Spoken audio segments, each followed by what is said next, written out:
Rightio, let's get ready for some more pole, eh? Birthday boy Des Wilcox in the semi-final against Steve Denton.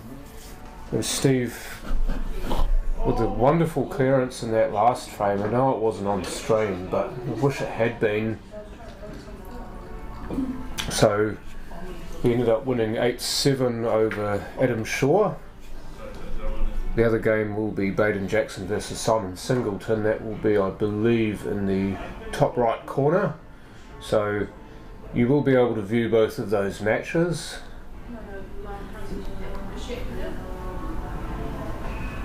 This is Simon and Baden just about to lag for the break in that top right corner. And already we've got some support for Des on the chat.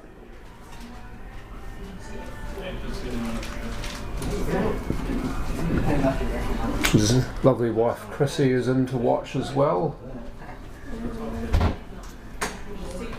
There's a good number of people actually in the venue watching the games live. They were all crowded around the table that Steve and Adam Shaw were playing on before. I was watching the conclusion of that match and getting to see that wonderful finish that Steve made.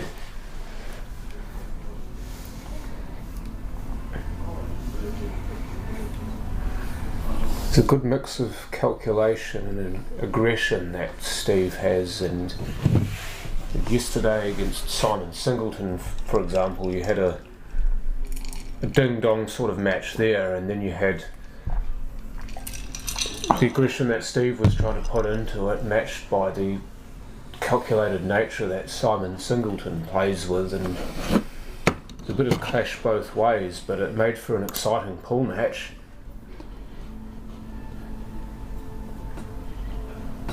So Steve Denton, one of the real gentlemen of this game, in fact, and him and Neil Wally, and in fact all of these players are all great mates on and off the table. Obviously, they like to batter each other when they're playing each other. But do you want that I was waiting, or? Yeah. At New Plymouth. You mean the Superleague Nationals or the Clubs New Zealand Nationals, Hayden? I'm not sure when the CNZ Nationals are, or where, the CNZ Nationals are. I do think that New Plymouth deserves to have the Superleague Nationals, to be fair. I mean, you guys put so much time into the game and so much focus on the game and support behind it. You deserve to have one at your own club. Just in front of me as well is the Champion of Champions draw, so that will be the 9th and 10th of September at the Cashmere Club. 16 of the very best cueists in New Zealand, selected by either committee or qualification. So Steve Alderson, who was the man who qualified for it last night, if you'd seen, Stumpy, as we say, or as we call him, versus Des the Wiz Wilcox. Adam Lightning Lily versus Kunwa Deep or KD Singh is match 2. Danny the Natural Bowen up against Dean Houdini Garnett. Healy White, I'm not too sure which nickname he's going to use, to be honest. There's about 100 different ones he could use. I might need to talk to Camellia about that one. Versus Adam A Sure Thing Shaw. And Brother Love Wells against Baden the Shotmaker Jackson. Super League. I think we all do, Hayden, to be fair. I don't mind playing anywhere other than Christchurch, though. I love travelling for pole. Mike, the coach, is that what he's going to use as a nickname? Hayes versus Simon the Postman Singleton. Shaden, I think I remember what nickname he was going under, but can't recall it for now. Mackenzie, somebody put the Milky Bar Kid online, and I actually quite like that versus Kerry the Magician Wirtz. And Kerry unfortunately didn't do so well this weekend, but we know he's a much better player than that. Shaden McKenzie, for his first time playing a Nationals tournament under these rules, did appreciably. Mike the Barracuda Hayes, I like that. Des Flick Blair up against Neil the Gentleman Wally is the match that rounds us off there.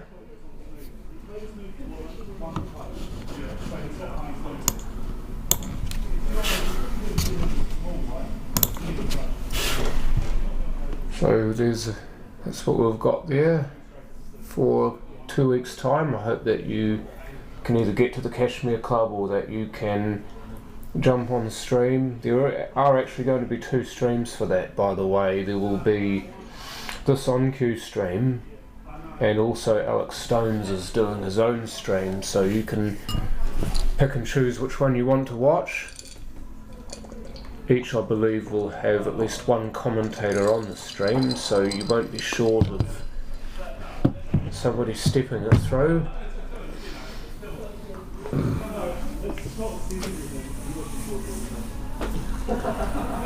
Table's just been brushed. Players just getting themselves into position now to play.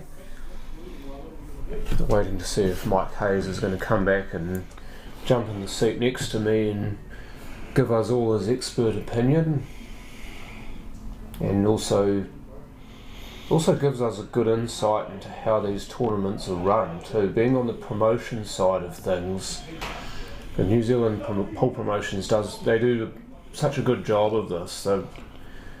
They've really outdone themselves this year, last year, 2020, just organising awesome pool tournaments that people want to watch and support.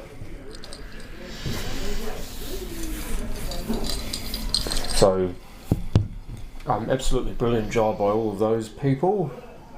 And Graham Watson's in the building somewhere as well. He's a big part of that. I'm just going to bring up a few things. Somebody did remind me of something. Yeah, there you go. I can just rattle off quickly the list of sponsors. I've got them to hand. DJ Purdon Builders, that's Darren Purdon. Pete's Painters, that's Peter Wilson. Kevlar Homes, Smoke and Barrel, which is Chris Gary's business. And of course this wonderful venue, the Richmond Club. And of course you've got New Zealand Pool Promotions and On Cue as well for the stream and support that they show and the tables that we're playing on and all of that other jazz that gets overlooked. So Steve Denton wins the leg and he will get to smash off first. Yeah, that too, Ryan. Michael had to play in this as well. I say had to as like it's a chore, but I'm sure he enjoyed it. Maybe didn't do as well as he would have liked to, but then again it is incredibly difficult to play in one of these and be on the organising team as well, so hopefully we can get him back in here to commentate with me. We'll see a lag on the other table. Very even in terms of the white and the yellow, but I believe the red wins that one. Here we go. Des Wilcox, Steve Denton, let's get it going. And cue ball ready, just about going in the pocket, so it did get a helping hand there though, to be completely fair. I think in about 15 minutes Mike's going to come in here and co-pilot.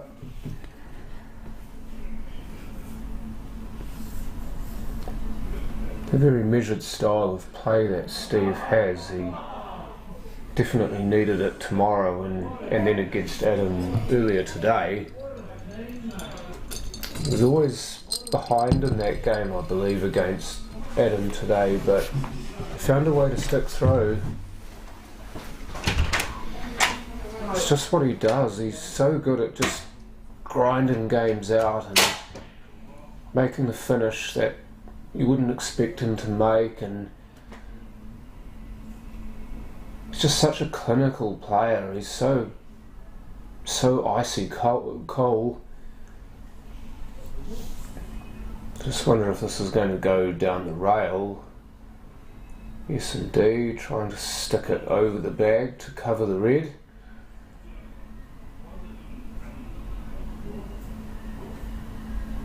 So already a chance for Des perhaps to coast onto that red that Steve's just blocked. Yeah, you see him there just shadow queuing where he wants the cue ball. So is this red basically bang in the middle of the table that he'll be using, and it should be relatively natural angle just to go wide coast for the second red.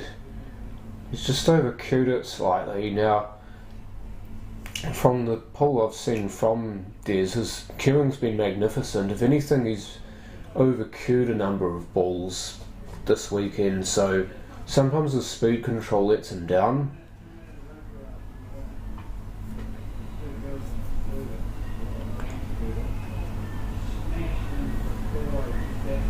They're just trying to search for a shot here. He won't want to open up those two yellows that are tied up. I just wonder whether he might hit this quite thin on the left hand side as he sees it and try to hide the cue ball in between the black and the yellow. Looks like he's gone for one here, and he wasn't far off. He's not going to like the two reds next to the bulk line though. Those are going to cause even more problems for him.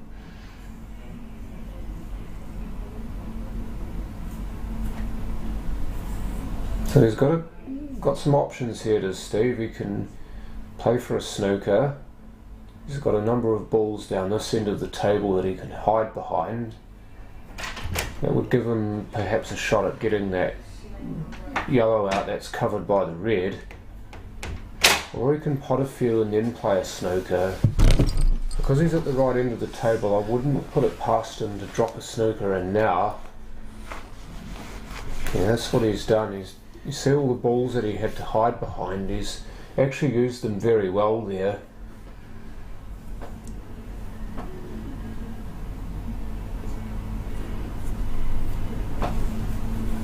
So it looks like Des will be looking to play the red in the centre of the table there. Because if he hits that one, and really avoid trying to hit the one next to the yellow there in bulk.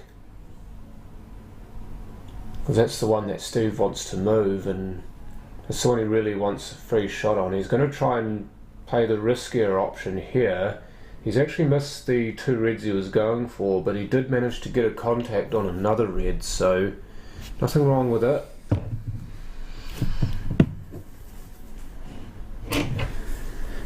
Yeah, generally I would agree with you, Edwin.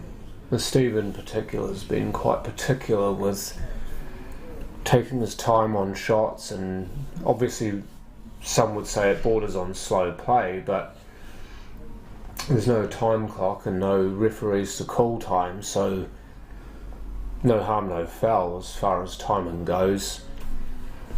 But we were just going through the logistics of having each match timed.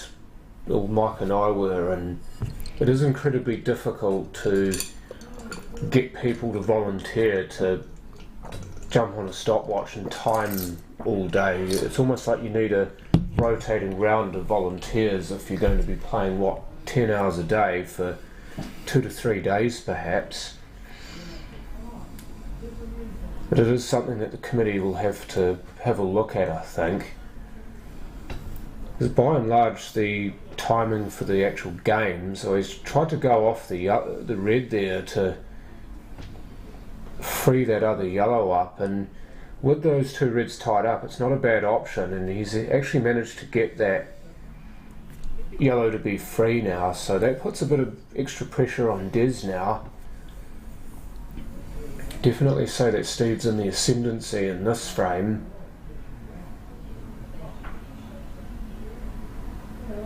So as we know with Des, that needs to stop, and it hasn't, but he does have a double here though. That red that's poking out off the rail of those two, that will double, and Des loves to have a flash at these. And yeah, shot. Brilliant shot. Now the one over the hole, and then just a slow roll on the one that's in bulk, and then naturally on to the other one. Black's going to be an issue, but we'll get to that if and when we get to that. Just back to your point, Edwin, it is something that the committee is going to have to look at, is implementing a time clock, because, well, and how you do that as well, to see if you can get referees or volunteers to feasibly have that implemented.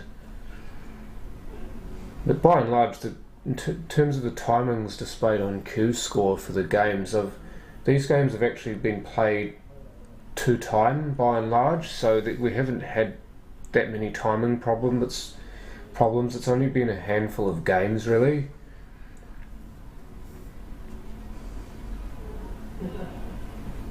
Yeah, I know you would, Dev. You being a relatively quick player yourself, I know how much you like to get on with things. Big chance here for Des. That needs to go. That really needs to go, and stops there. It's pretty much perfect. This will cut into the middle pocket. Now he just needs to move the shark rack, because right where that cue ball contacts the black is where the shark rack is. But I wonder if that got into his head there. That's why he hit it so hard. Hit it harder than you'd expect, and maybe that was to counteract anything that the shark rack would have put on the cue ball on contact.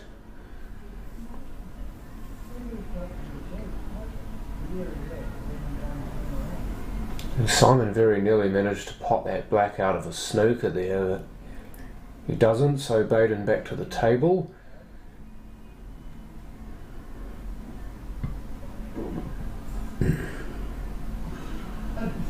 Des can see the edge of this black. Still a good shot from Steve though. He's made Des have to play out of this, and the natural line that the cue ball will take after hitting the black is going to be into that yellow, and quite possibly that will be a chance of going in off, or if not, then it could sit favourably for the yellows. I think that's why Des is looking to come off the rail instead. Even though he can see the edge of it, to come off the rail he might have half a chance of potting it perhaps, or kicking behind it as he has done. So he gave it a chance in more than one pocket there. That's why he played it the way he did, and on a different day that could have ended up better for him. So this puts a little bit more pressure on the finish for Steve here. He might feel that he's really got to finish this when other players would have perhaps laid in a snooker. Now I see he's missed it. He jumped up slightly on queuing, so if Des can see enough of this black, he's got himself into a great result here. Baden tried to snooker Simon on the black there by hiding it behind the red, next to the red that he played, and he's ended up leaving Simon on that. And obviously didn't like the look of the cut on that same red, so he elected to play safe, and to give Simon a shot at this, you really are dancing with the devil. He couldn't see it all. See, he's trying to play a little swervy type shot to throw the ball in, but Baden's gotten away with that because Simon's missed the black. It's normally one that you'd expect him to pot as well. It's almost like he wasn't quite sure what he wanted to do, whether he wanted to just sit it, pay to sit it if it didn't go, or what. I don't think that this black is on here. Just looking at Des here, looks like he might be full ball snookered on it, but again, this will be a hard swerve shot, I reckon. If you play the swerve shot with a wee bit of pace and you can catch a wee piece of the black, you might be able to throw it into the bolt pocket to the left.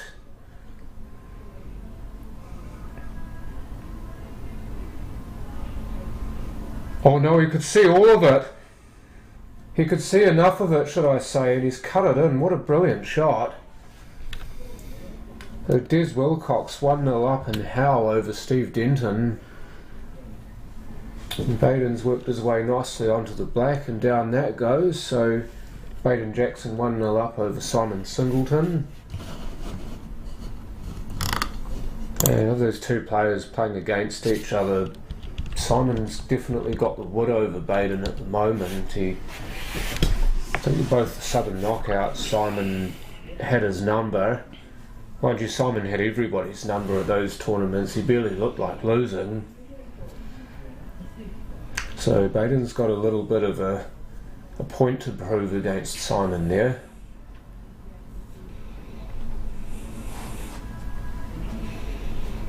That break's gone dry from Des. So immediately a chance for Steve to hit back here. Should have had that last frame. He let it slip away.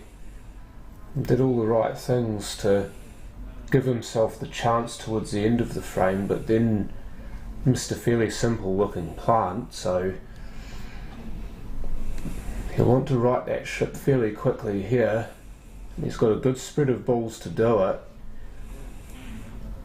He's liking the look of red, you can tell, because even though they're the more difficult set, he's wanting to steel himself to pot a difficult one to get on them. And there he goes, he's actually got two of them, so I don't think he wanted the second one though. He definitely wanted the one in the middle. Getting that second one's a big disadvantage, because look at this shot he's left himself now. He's pretty much right on the rail and he's got nothing adjacent to him, so he's going to have to dial a long distance here.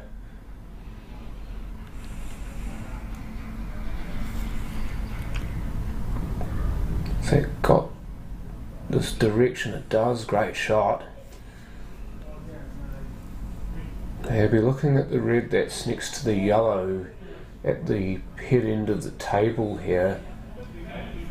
It doesn't look on from here, but it probably is actually on. It only doesn't look on because of the camera angle, but I can guarantee you that's more on than it actually is. Slice, you probably wanted just a little touch on the yellow there, just to move the black away. The black's in a bit of an Aikimo spot there.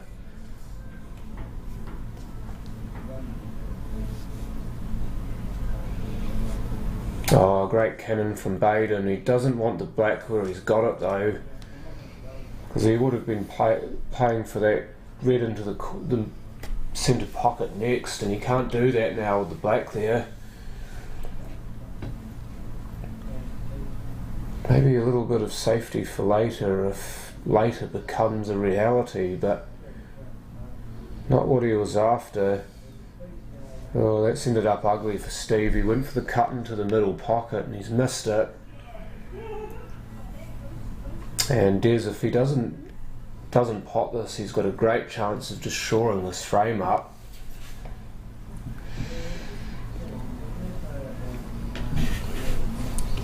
Looks like a relatively natural sort of plant. The issue for Des will be, if he does pot this yellow, where's the one that he plays going to go? Because it could easily tuck into the red and leave itself not on for a pot.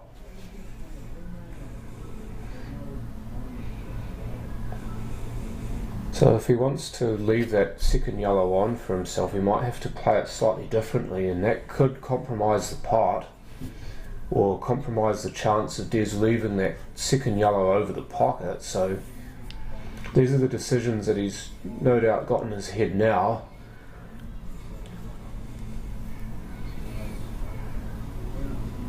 There's a bit of table trust there. He's missed the pot, which you wouldn't have thought would be possible with a shot like that. But I'm guessing he played with a bit of safety in mind, which is why he cued it so slowly. Just leave it up there. If you pot it, then you've got 2 balls to play for, and if you don't pot it, then you might have a mess of yellows and the black in the way.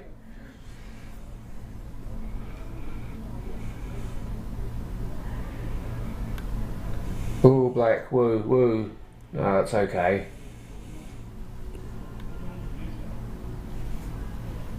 Oh, great shot from Steve. Don't think that's right over the pocket, but that's going to cause a few headaches for Des, especially if he doesn't catch the plant very well. Simon Singleton on the other table. He's nice and straight on the yellow down the rail here, which is pretty much right where he wanted to be. You can just kind of top this through for the one in the middle pocket here, if he chooses the one in the middle pocket. He's also got the one in the corner as well, which, to be completely fair, looks like the better of the 2 balls to play from here. Oh, was that rail first? If that cue ball hit the rail first, that'll be a foul.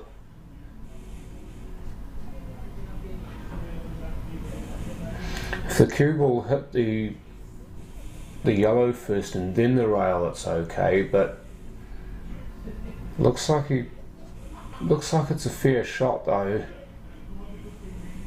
No, it's not, it's a foul shot. So he did go rail first and then didn't make a rail after contact, so Steve gets a free shot in bulk here.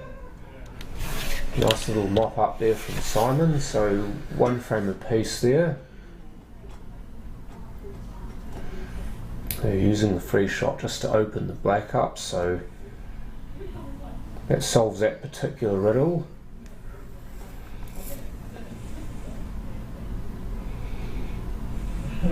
And my guess is for Steve that this is going to be a 2-visit sort of finish. So what he could do here possibly is just chip this red out and leave the cue ball stuck on the yellow, just kind of like where he's cued there. If he leaves it stuck hard on the yellow, then Des doesn't really have anything he can play, but he's having a go at this. And he's ended up behind the yellows, so that could be a bad mistake there. It's always the risk when you go for a split like that, when there are multiple opponents' balls there, is that you get stuck behind one of them.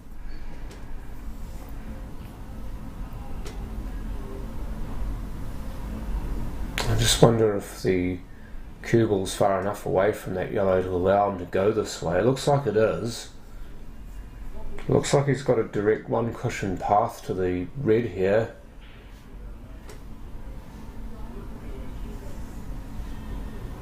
Oh, but that's no good for Steve. That's gifting Des a chance at a frame here. Not, mind you, he didn't have an easy shot anyway, but it's just another opportunity lost. He should have won that first frame and he didn't, and arguably should have had that second one, especially with a free shot in his hand, and he's coughed it up. So Des here can perhaps put him in jail. If he's looking for a snooker, then he could play the yellow that's on the head rail. But now he's going for the double first. As long as he hasn't touched that yellow in safe, then he'll be okay. As long as that's on, he's okay. Looks like it is on, just judging from the reaction.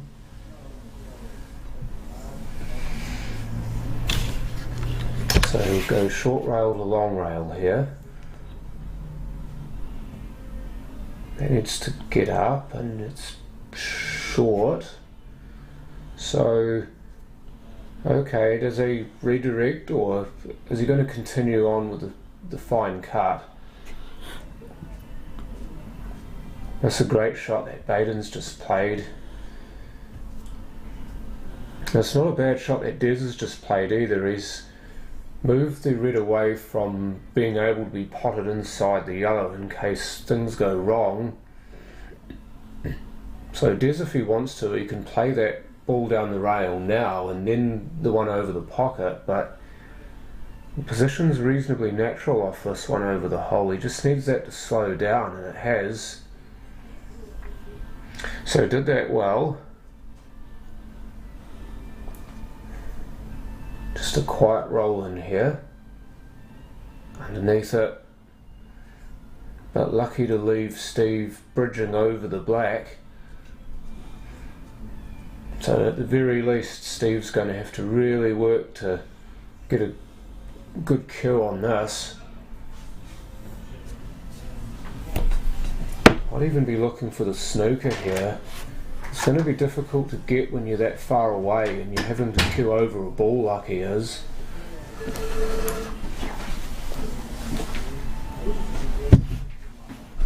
I reckon he just tries to pot this. Oh, he's gone for the snooker. Did he get a good second touch? I don't think he has. Michael Hayes, you want to run your rule over that? Yeah, I'm not sure what that one was. I'm just going to struggle to run my rule over it, but a great chance for Des to take the frame, it looks like.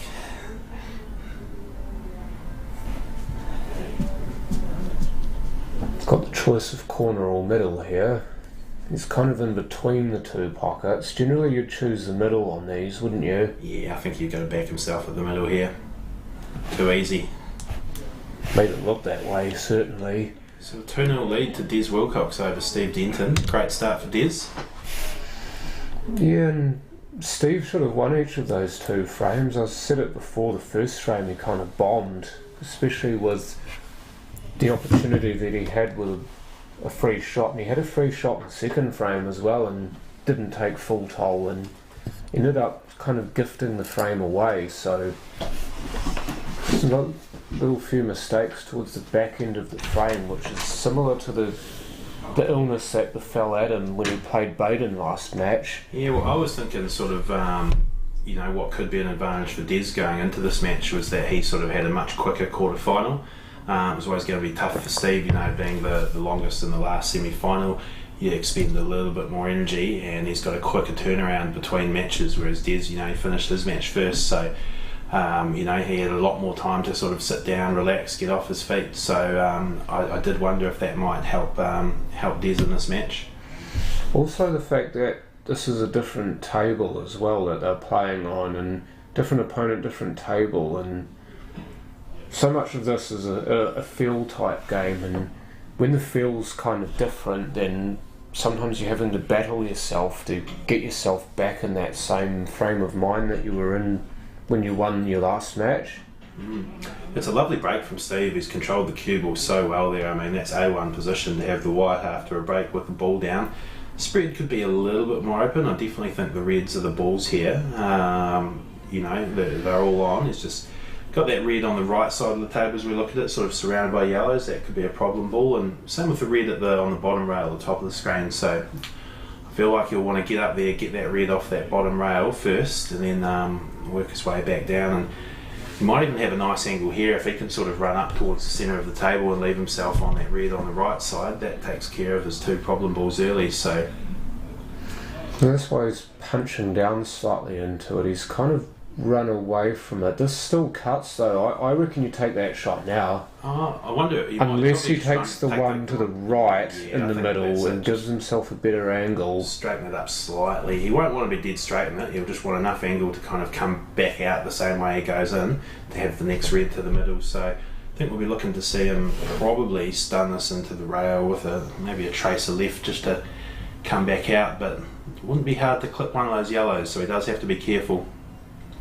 Yeah, he's played that beautifully. Played that purposefully to get past that yellow in the middle of the table, which I liked.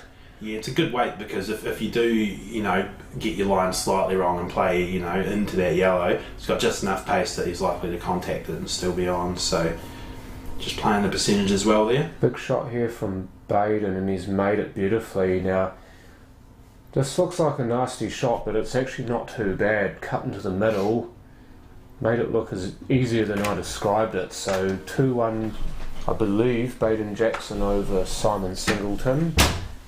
And Baden, as I said before, he's got a big point to prove against Simon. Simon's had him bent over the table a number of times. The last few games they've played each other, Simon's just had him just dead to rights, really. Yeah, and a nice black from Steve. So Steve gets himself on the board in this match, and always feels good to get your first frame on the board. Doesn't matter what level of player you are. There's just it just settles the nerves. Potting that first black, you're like, all right, I'm in the game. I've got points on the board. So Steve will be feeling better for that one. He would not have wanted to start this match at 3-0. So lovely break and run, and yeah, all started from that good break with a well-controlled cue ball. And then he mapped that frame out so beautifully, didn't he? A few things fell into line for him, yeah, but you know what, you get that when you put it in, don't you? You get out what you put in this game, and when you do play with that positive mindset that Steve has played with for the majority of this tournament, then sometimes you will get things go your way, but you deserve it, don't you? Oh, absolutely. Lovely yellows here. It's just a shame for Des when he broke, he didn't get one down. Yeah, dry break, so Steve will be licking his lips. It's always nice when you bait a clearance to get your hands straight back on the table and start getting a bit of momentum. So Steve will be looking to follow up the previous clearance with another one here, I suspect. Got the yellows at the top end of the screen as we look, with the two sort of covering each other. You do have to be a little bit careful with those. You want to play them earlier than later, so you're not having to try and stitch those two together in a row at the end. But actually, looks like he's overrun this first shot away, hasn't he? I think he has to play the punt now. I don't know if he has to play the plant. I think he can actually just see the one that's over the corner outright, and I wonder if he might go that way. As long as he gets the pace okay, if he is playing that ball, to just miss it. Give it enough to make sure the cue ball gets back out. Just to miss that second one, that's okay. That works. If you're going to go into a ball like that as well, if there's any chance you are, then you better to go into it harder than softer, aren't you? Because you get a decent bump on it, you'll still make it on, or you'll go past it and make the other ball on. Absolutely. So I think from here he'll be wanting to get on that rail ball early. Got something to eat? Not at the moment, thanks. I just had something to eat. So I feel like Stevie probably would have wanted to have landed on that yellow closest to the rail and closest to the pocket first. That one's kind of obstructing the others a bit, so I don't think he'll be thrilled with where he's left himself here, but not out of it by any means. And taking on the plant early. Bold shot. Bold player. Oh, he missed it. He's left the pocket open, so he won't be happy with that one. I do like the intent, because he knows that if he makes that shot, the finish is very straightforward from there. He did have another pot he could have taken on that was perhaps an easier pot, but he would have been chasing the cue ball afterwards, so I can definitely see what he's doing there, but he hasn't managed to cover the pocket. I know he would have been thinking with that option, hey, if he gets it wrong, he'll at least cover that red, so opportunity for Des that he probably wasn't expecting to get here, and if he can capitalise on this one, he can extend his lead to 3-1. I think you see players prioritising cue ball control, aren't you? Because it's so easy to lose it, especially with those fine cuts. That's where you see those plants being attempted more often. Whereas you play CC and Z, then players will generally go for that fine cut because they're less likely to lose the cue ball. Would I be correct in saying that? Somewhat, I guess. I mean, I think in any game, whatever you're playing, you've always just got to play the percentages to your best judgment. So it's whatever shot you think is going to give you the best chance of getting the result out of the frame. So, it's going to vary from player to player what that option is. But unfortunately, just didn't quite execute for Steve. So this is probably the key shot here for Des. Needs to make this one and get good position. He's played that very nicely. Such a lovely kill action that he's got, isn't it? He's so beautiful to watch, isn't he? If I can use that word to describe a person's play, it's so beautiful. Yeah, just you can see he's striking the ball positive. Easy to be a little bit tentative on that shot that he just played when the ball's near the rail, but obviously in good touch and good form. Same with that shot. You see, he didn't just float it in and play for the easy red of the two. He's punched it in to give himself a shot on the harder one, because it'll be easier to get on the black going this way, because he doesn't have to worry about spotting the cue ball for that red he just potted. That's it. So often you take a slightly trickier shot earlier just to make the finish a little bit easier and take the pressure off the last couple of balls. So nicely done from Des, and Steve let that one go, unfortunately. So 3-1 lead for Des Wilcox over Steve Denton now. Being the story of this match so far, it's a bit like Adam against Baden, isn't it? Is that Adam got himself into good positions early in frames and then kind of mucked it up at the end. That's exactly what's happening to Steve at the moment. So Steve thankfully has had a good battle in the first game, come out on top of it, so that fighting spirit's very much there, and he's going to need to draw on that again.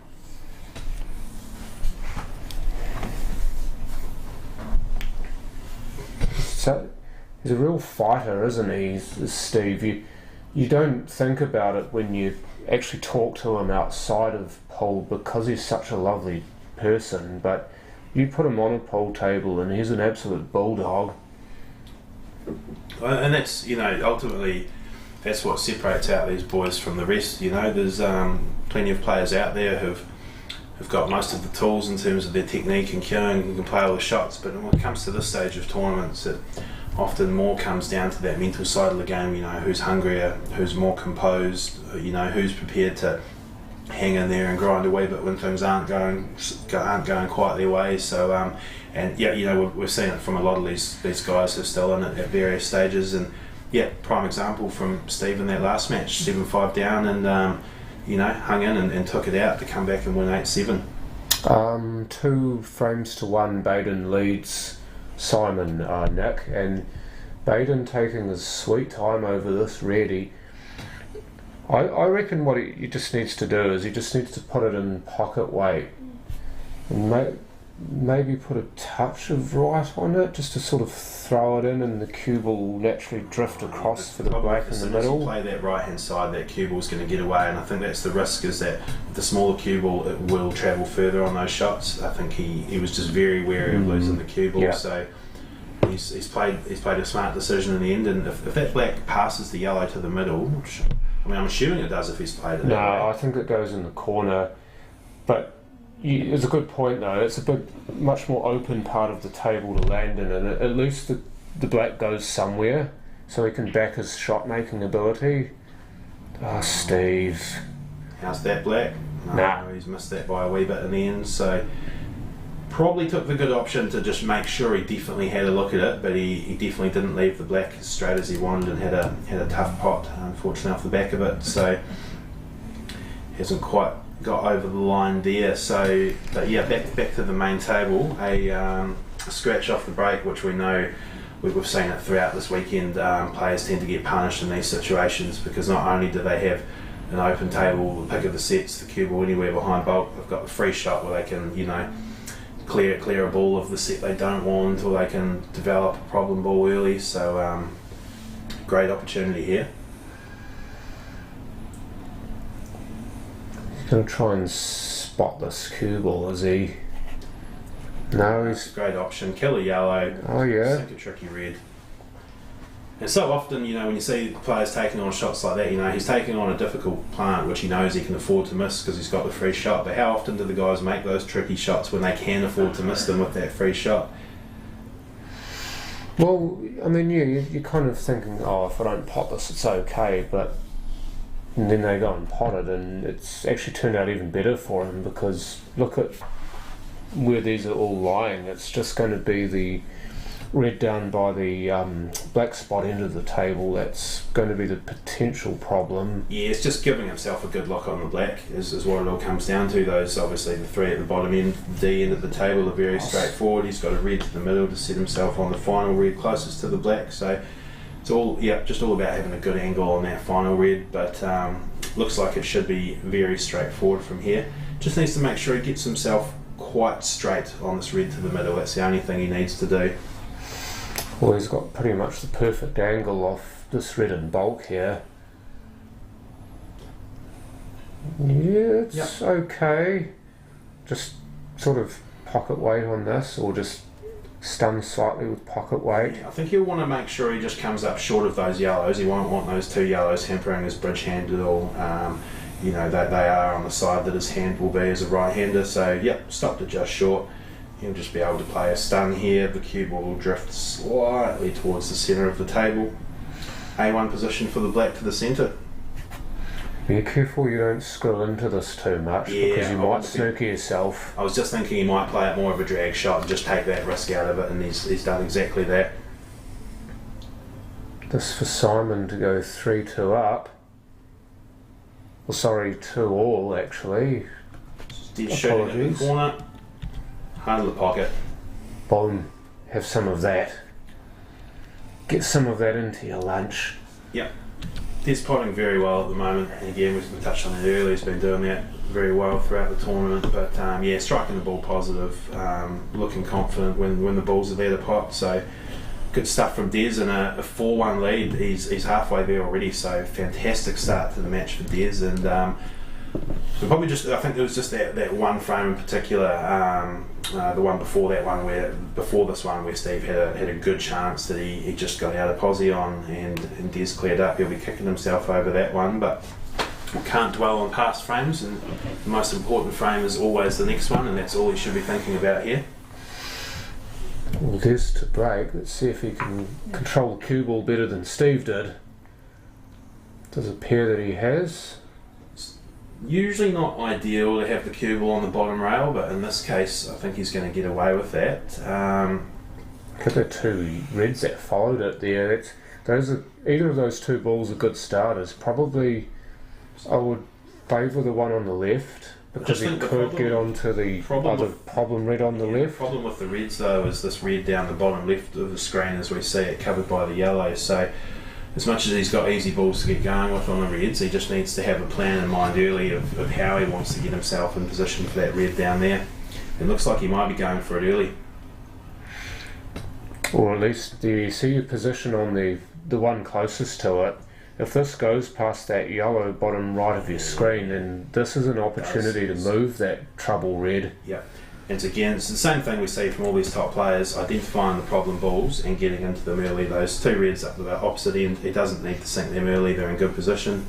Oh, shot. Brilliant shot. Yeah, nicely done. A little bit unlucky to have the cue ball stick close to the rail in the yellow there. He would like to have a bit more room to cue this next one. So I don't think he'll be able to take the red on the bottom of the screen just yet, but he might. That's what he's looking at. I was just thinking, he just has to make sure he's got a shot afterwards, and the risk with that is if he cuts off that red to the corner. But good thing with the small cue ball, you can float these in, and the cue ball checks up pretty quickly. So just drop it in, and yep, you've still got the red to the corner. So good work from Des to get into the difficult balls early.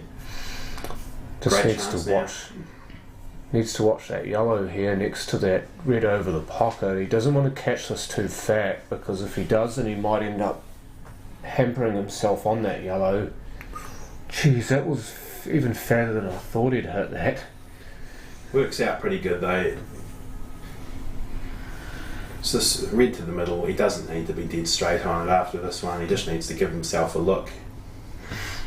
Even if it's half ball, he'll just be able to drop it in and still have a look on the final red. So he does have to be a wee bit wary. The cue ball will want to run away and past that red to the centre, and he may decide to save it.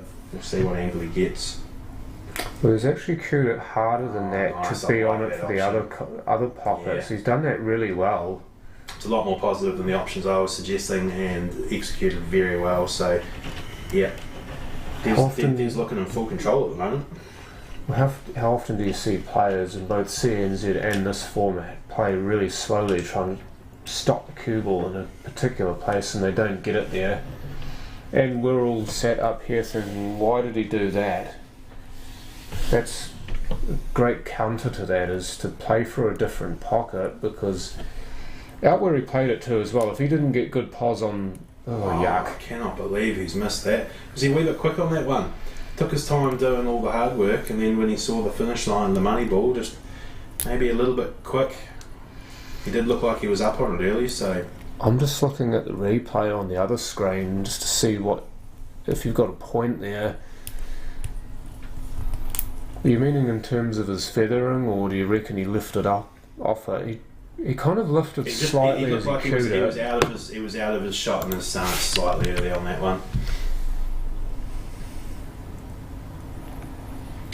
And so it's only a minor lift, but again, generally, you want that shin on the cue right through the stroke, and yeah, he's just come up a tiny bit. So Steve, massive opportunity for him here, because that could have very easily been 5-1 to Des, and if he can close this up to 4-2, he's got himself hanging in the match. So really, really important visit for Steve here.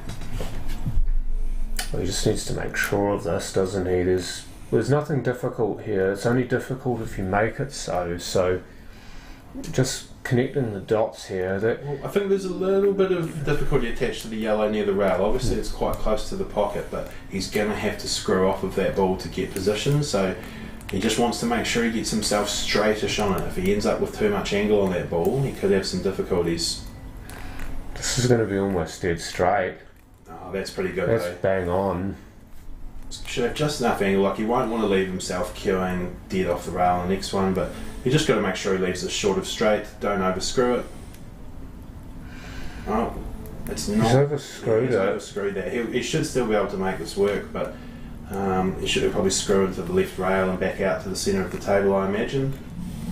Oh, he's a bit light. He didn't dig into it as much. He didn't get that sort of U shape that the cue ball often takes, and then that nice snap off the rail towards the black. It's a shot before it's to set him up for that, though. He just and to be fair, he took that one quite quickly as well. I know sometimes when you haven't got the position you want, you can get a wee bit frustrated, and there can be a tendency to play that next shot quick, but still got a chance at the double and can leave a safe cue ball. Yeah. Oh, great shot. Great Beautifully recovery from cued. Steve. So he's gotten away with an error in that one, and the players don't want to have to play those shots. They'd much rather keep the cue ball under control and take the easy finish, but nice to know that you've got that up your sleeve when you need it.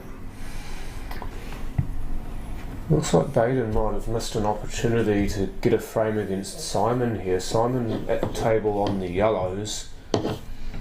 So what do you reckon here for Simon and Baden's match? You reckon Simon is going to play that yellow bottom left of the screen there and try to get into those two yellows that are in trouble? There's a great opportunity for that right now. The other thing, he might just look to clip one out and play the snooker though, which is probably the more percentage option. And that's, I guess that's where some of us differ. I looked at that and would have thought, yep, there's an opportunity to go for the split and open things up. But what you'll see here, exactly that. He's left it on. He's left a tight snooker, and he's given himself a better chance of winning this frame off the back of it. So hard to knock that option, really. Well, exactly, and the balls are tailor-made for the snooker. So why would you take the risk when you don't need to? It's again that 90% versus 99% sort of shot. Exactly. Check this. Oh, he tried to.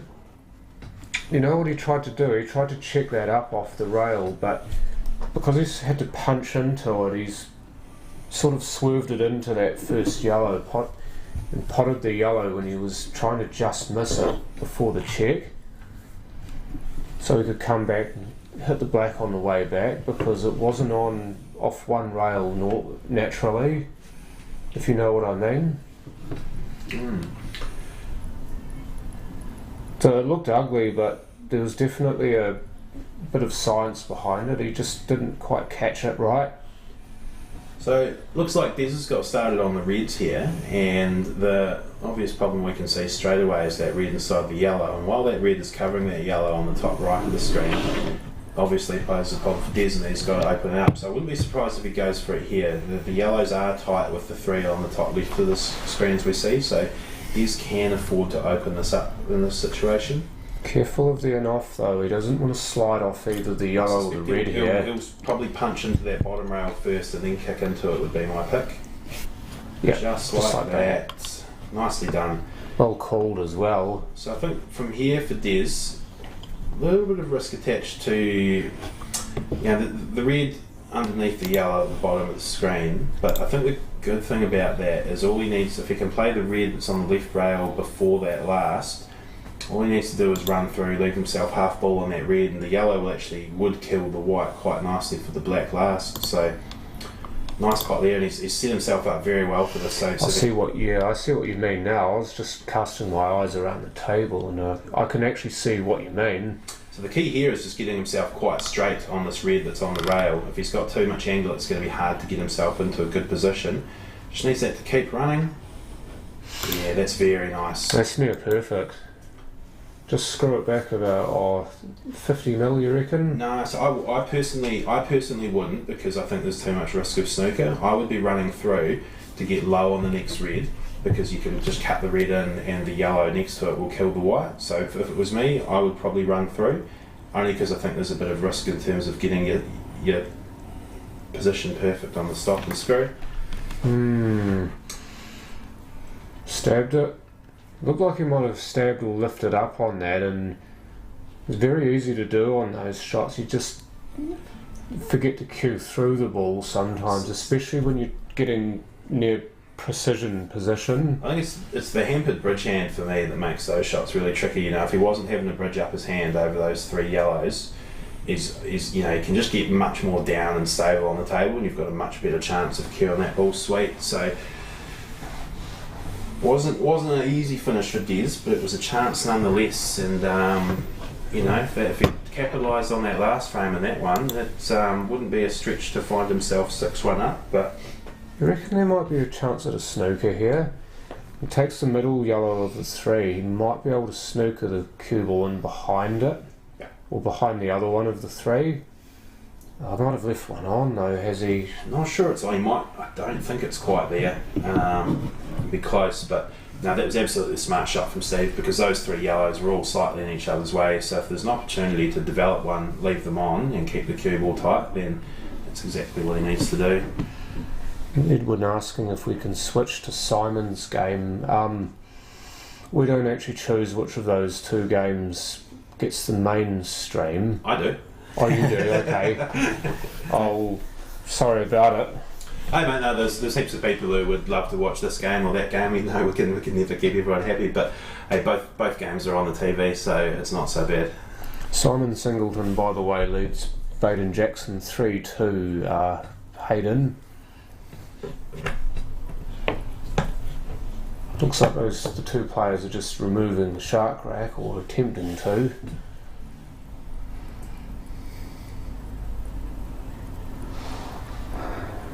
They're using 2 bits of chalk, are they, to try and remove the rack?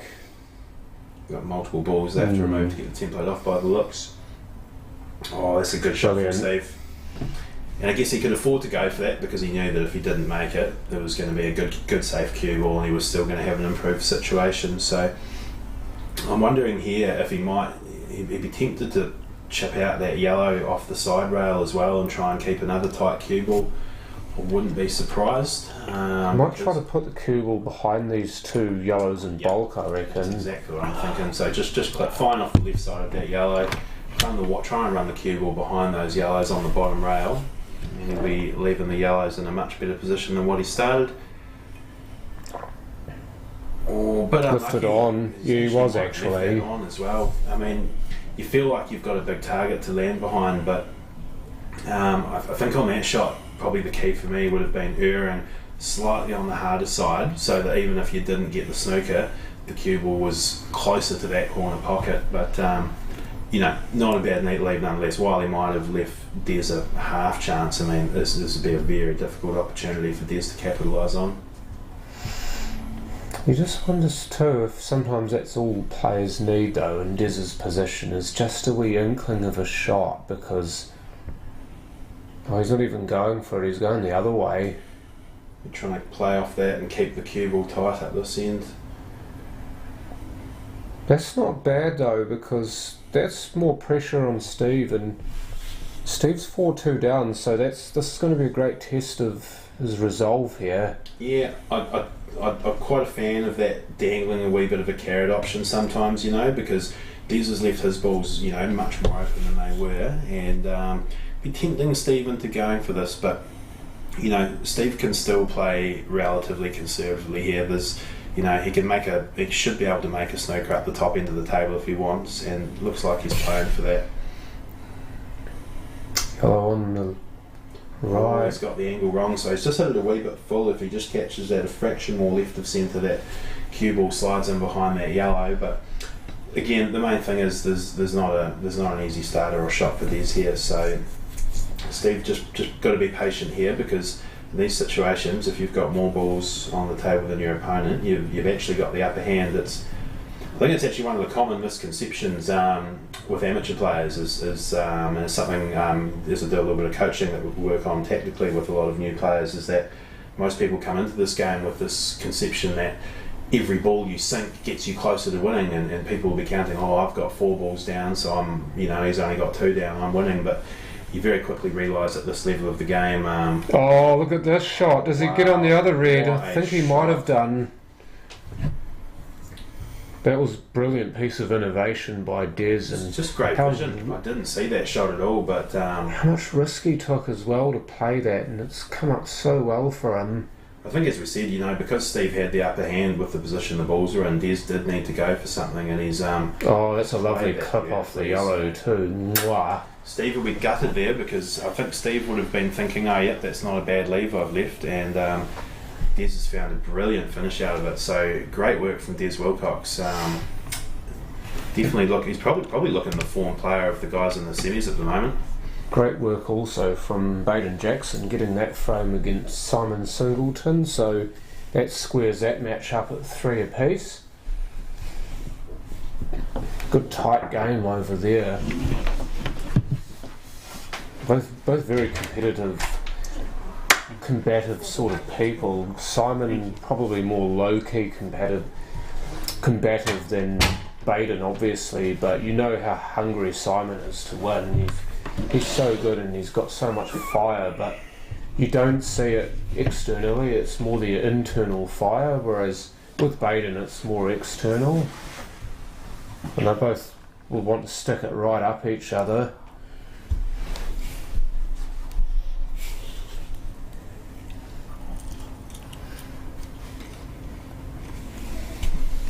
Successful break there from Des. It's not a great cue ball though, is it?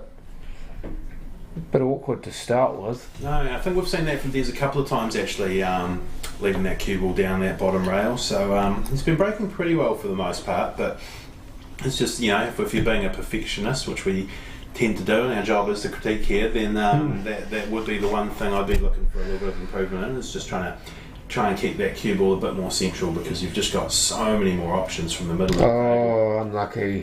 Bit of a bad rub there, but I guess he was letting the cue ball go, so there's always an element of risk attached to that when you choose to do that.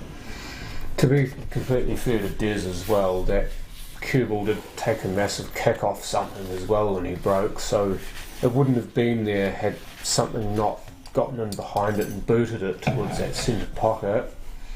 Then that's always the problem, is you can spot the cue ball where you want off the break if you hit it nicely, but you're never 100% sure it's going to end up there, because there are 15 other balls flying around the table.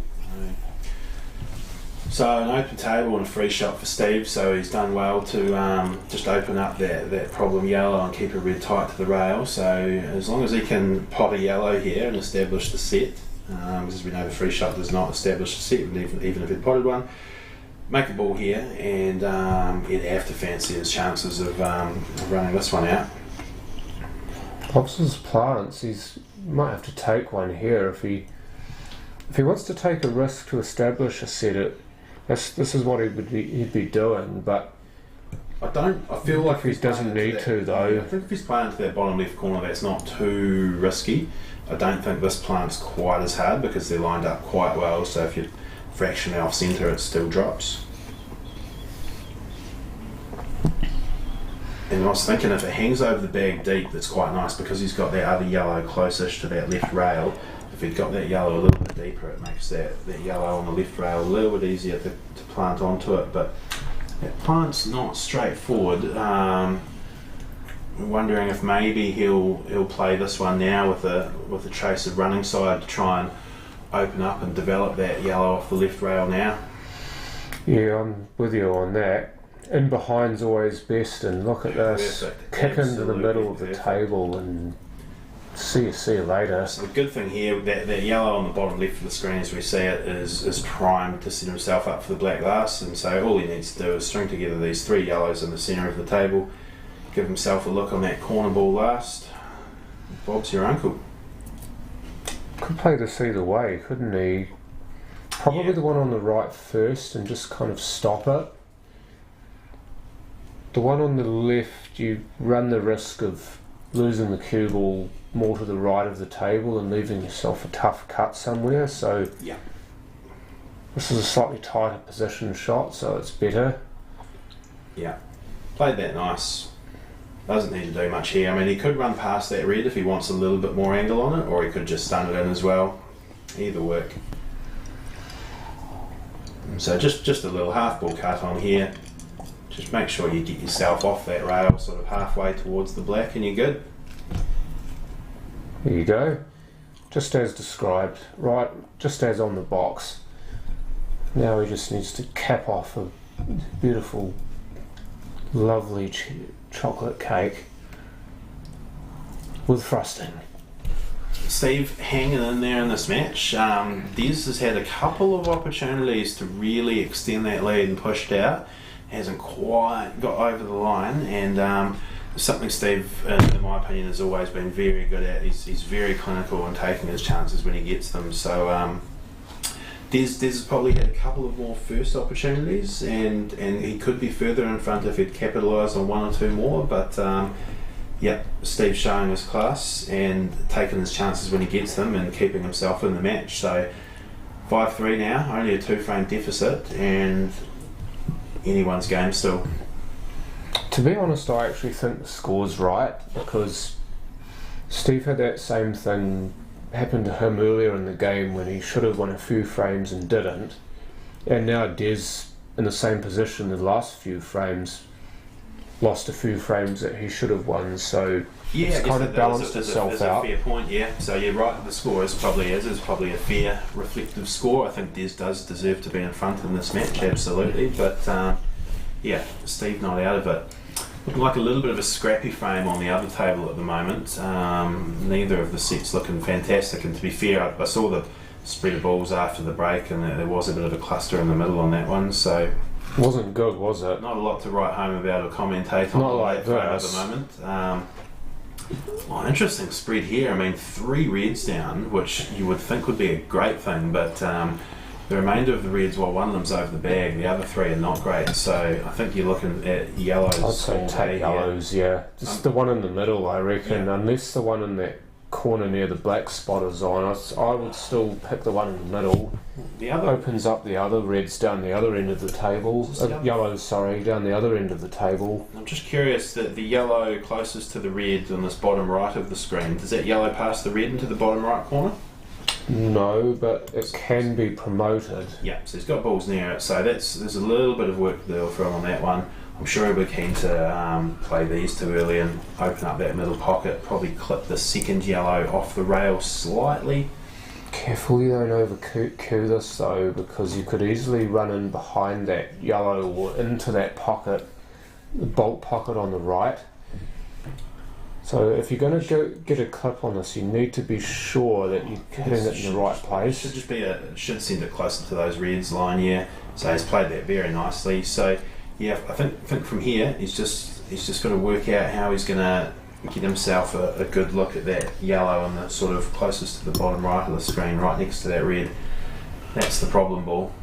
I reckon he takes the yellow in bulk now and comes back down table further so that he's got a better angle on the yellow just past the centre line, the one that looks like it will cut in now past the red, but I'm not sure you'd really want to take it now because there's every chance you'll lose the cue ball. I think he will, because the problem is that red's covering the other yellow to the centre, and he might be thinking it would be nice to open that pocket early as well if he can, but the risk could be if that red's deep enough in the jaw, even if he plays the yellow into the red first, that red could still finish up, still blocking that yellow. So there is still a little bit of work to do here for Des, but that's a fantastic pot by Baden. Did you see that? I did not catch that one actually. I was just trying to see what Des is going to do here. Oh, he tried to move it. He's tried to open up everything, so he's played a bold shot there. Is that a touch and ball? His eggs all in one basket and hasn't quite got it. Touch and ball on the red here. I just wonder, because you have to play away from it, I just wonder whether that could actually be an advantage to Des here. Because if it's a touch and ball, you have to play away from it, and if it's your ball, then it counts as a contact. So all you have to do is otherwise play a legal shot. So he could play to tuck in for a snooker here. Yep, looks like that's exactly what's happened. Woo woo. I think he's left that yellow on. The one closest to the rail, over the middle pocket. It'll go in the corner inside the other yellow. And I think the fact that Steve's got those couple of reds there. Yeah, it was about a ball width too far, wasn't it? If that had stopped the width of the ball to the left of where it is, then that would have been perfect. He might have still been able to see the two yellows that are next to each other, but he wouldn't have had a shot on either of them. He might have just given Steve a wee shot at this, as you described. Could be wrong, of course, but let's find out.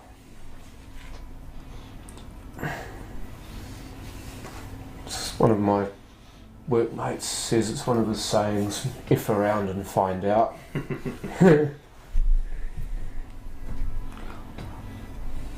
Baden hasn't been able to make the finish over on that other table. It's difficult to finish as it was, and now Simon's got the run of it here by the look of it on the reds.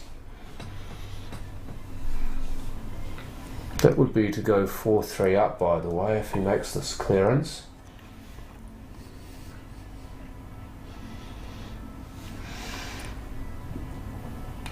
That's a good result. In fact, that's a great result, I reckon, for Steve. Still got a yellow that's tied up next to the red bottom right of your screen, but more opportunities now for him. You'd fancy the yellows over the reds here. Oh, absolutely. Absolutely, yeah. Yeah. I mean, while he's got a bit of control at this end of the table, at the bottom of the screen, those two reds up on that at the top of the screen on the bulk rail, they pose a big problem. So he has to play them now, and he'll be hoping that Steve can't find a finish here. Well, I tell you what.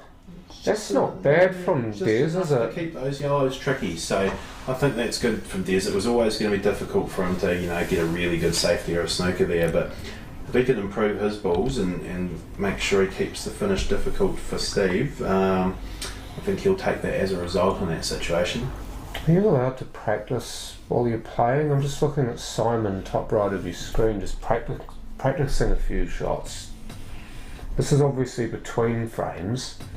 He's 4-3 up, he did make that clearance.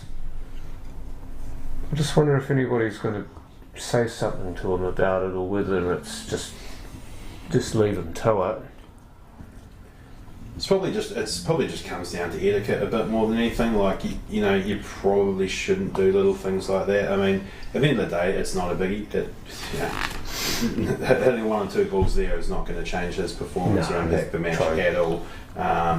It's probably just not the best look to be knocking around balls in between frames while you're waiting, is it? No, that's more why I asked about it. I don't think anyone's really going to take issue with it, but I know some people are sticklers for the rules.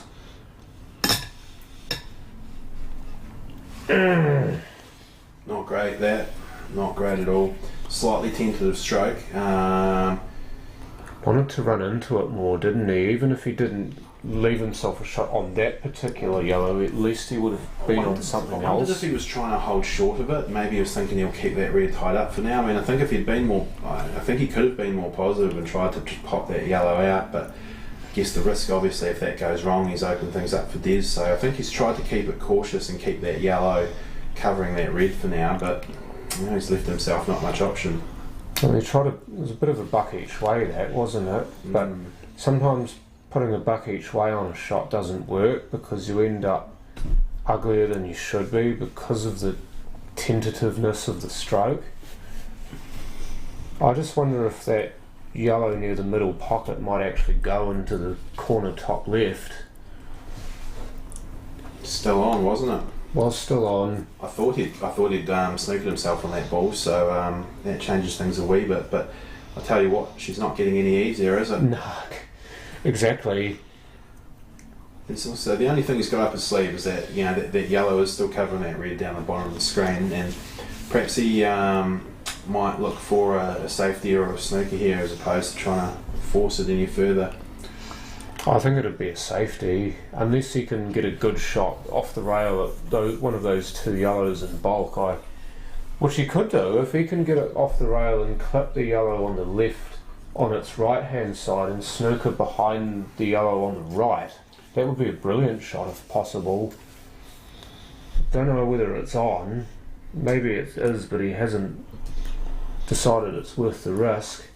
So he's looking to develop the problem ball and keep it tight, but he hasn't quite kept it tight. He'd be disappointed with that. He would have wanted that white much closer to the back of that red. And don't get me wrong, it was a tricky shot to judge, but he's left Des half a chance now.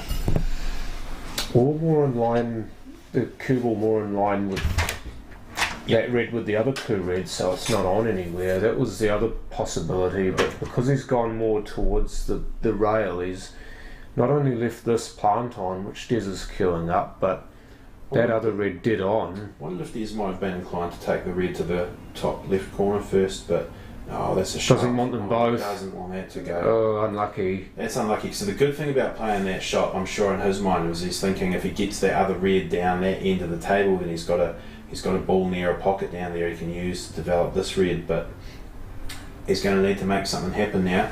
Looks like he's eyeing up to see if he can sort of wedge it between the rail and the ball and slide it in over that corner, but I think that's going to be a little bit tricky looking at the size of the gap and the proximity to the pocket from here. I think the shot's on, I reckon if he can get it in as close as he can without touching the yellow, or he's actually run off it fatter than that to kind of kill it. In the end, I think he's played that really well. Yeah, he has played that pretty well. The compulsion with that shot is to try to kiss the yellow skinny off the rail and try and use it as a funnel to the pocket. But you forget that you can actually hit it fat and funnel it that way as well. I reckon that there must be a temptation to go for the skill shot here. Oh, definitely. It's just he potted one of these fine cuts to win the last match. Yeah, I've seen it was a brilliant black. So this has got to be tempting. I mean, that's what I love about the skill shot in this rule set. It's so risk reward. I mean, if he pulls this off, it'll probably win him the frame. But if he doesn't get it right, it will lose him the frame. So, be interesting to see if he fancies it or not. Looks like he might be turning it down. A little bit too risky. And to be fair, when you're 5-3 down, I can completely appreciate that. Going for it this way, maybe. Oh, he wasn't far off. I tell you what, he wasn't far off a result there. I actually thought that first shot to cut that yellow into the bulk pocket to the left, I actually think that was the shot. He's so far behind in the frame, even though there's only a few balls left. It was almost his only shot for me. Screw back for Des. I wondered if he'd screw back or go 2 rails around, but screw back. Good. Drop this in. Nicely stun. Black to the centre. So not far off from Steve on that chance. Oh, he doesn't stun, he runs through. Find that surprising, but hey, whatever you're feeling on the shot, you see it, you hit it. Well, his cueing's so good, he can actually just cue through it, and he times the ball so well. So it's whichever shot his timing's best on. Just generally, most of the time, your top spins and your follow throughs can be a little bit trickier to control, and they're a lot more susceptible to kicks because the cue ball's hitting into the lower half of the object ball, yet you're wanting it to go forward. Stuns and screwbacks definitely promote better contacts, but hey, the balls are in the bag, the frame is on the board, and Des Wilcox leads Steve Denton 6-3 now. So Des looking strong in this match. And looks like we've got a shot on the black for Baden. He's looking for the double to the centre. What's he got? I read it completely wrong. He's on the yellows. I'm sorry, I glanced over. I made an assumption. Yes, you did, and you made an ass out of you and me. I did. John did agree with me, you guys might have heard, so he made the same mistake. Yes, that's true. Alright, so does Simon have the black now? Simon's playing the double on the black. By process of elimination, he must Someone better double that black, otherwise I'm going to come out of this looking terrible. Well, is a double on? I just wonder whether he was on the... The other thing is was he on the black and he fouled? Because... Maybe he was. Simon was hovering his hand over the ball like he wanted to pick it up, so he must have fouled on the black. Oh, wow. So we were correct, he just played a bad shot and made us all look stupid. Boys throwing some curveballs at us. Yeah. Uncle Charlie's coming out.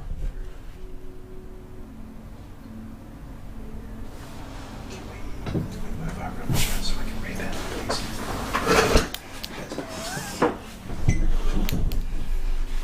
please? Yeah, Mike's just a little bit occluded with his view on the middle screen where your comments are. So players just taking a wee break. Des and Steve. So we can have a look at Simon and Baden's match while that's happening.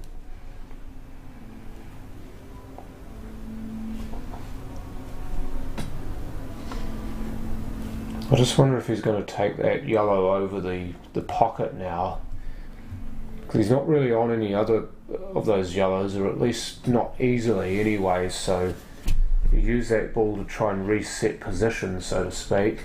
And again, it's just all about, the balls are all there to clear for Simon on the yellows, and he just needs to have a good idea of, what's going to be his ball to play the black. Does he want to use the one that's near it to develop it earlier, or is he happy to run them out and pick a ball to just get on it and sink it? So I'm suspecting if he just wants to get himself on for a pot, he'll probably leave the yellow closest to the D last. If he's in the centre of the table, he's got a nice run up and down off the bottom rail to get himself on the black, but he could choose, if he was a little bit straighter on this one, he could probably use this to develop the black. So I suspect he's going to work his way back. So how's the break here? Well, not fantastic. It looks dry to me. No, it's not using the templates. Well, Des isn't. I know Steve is. Yeah. So has Des not been using the template the whole way through? I'm not sure, to be honest.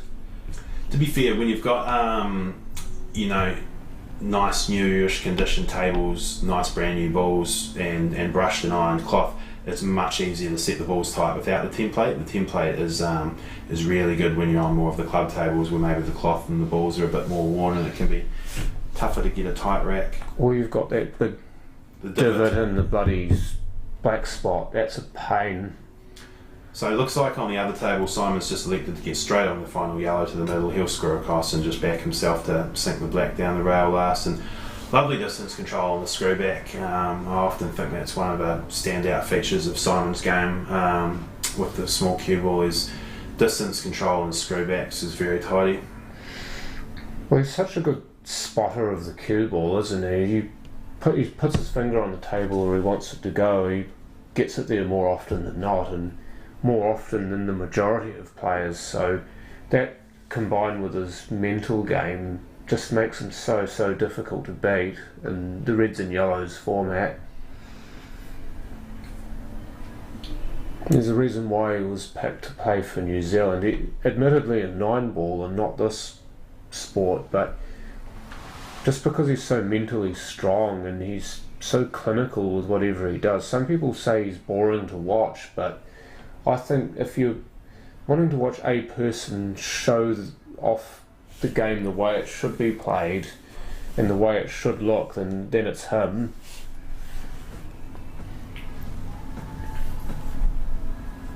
So right here, I'm wondering what Steve's plan is for the yellow that's parked in between those two red balls. He's looking at it here that, you know, that's the problem ball. If he can get himself a good look at that, everything gets easier. So there's a good chance he might try and sort of stun this one back up towards that black spot, but could be risky. Could be risky. He's okay there though, so yeah. At the very least he's played that shot to leave himself on something else if he doesn't get on the primary ball. But I was thinking the same thing. If he was trying to get on that yellow, I suggested he did at least have the fallback option. If he got slightly wrong, he was going to have those yellows to the middle, but at the same time he will want to, he'll still be wanting to get himself on that tricky yellow as quickly as possible. I'm not quite sure if he's got the best angle to play either of these two yellows to land on that next. If one of them's straight enough, he might be able to draw back for it, but I suspect he may have to leave it till last at this point. Yep, and if he's just off straight on this, he can stun that back into a nice line for that final yellow. So we'll just be hoping he's not too straight here. Will be the key. Well, if he is slightly straight, then he'll probably want the cue ball to stop just before the red, so that he's got the smallest angle possible on it. So he might want to take his medicine on this just because he's bridging over a ball so much. Sometimes players try to promise the earth on shots like this, and because they're so difficult to cue over a ball, you cock it up massively. Yeah, we can see what Steve's lining up. I think he's gonna take his medicine and do exactly what was suggested there, which is rather than trying to force the issue and risking the chance of getting snookered or getting wild out of posse, guarantee yourself a look at it and back yourself to pot the next one.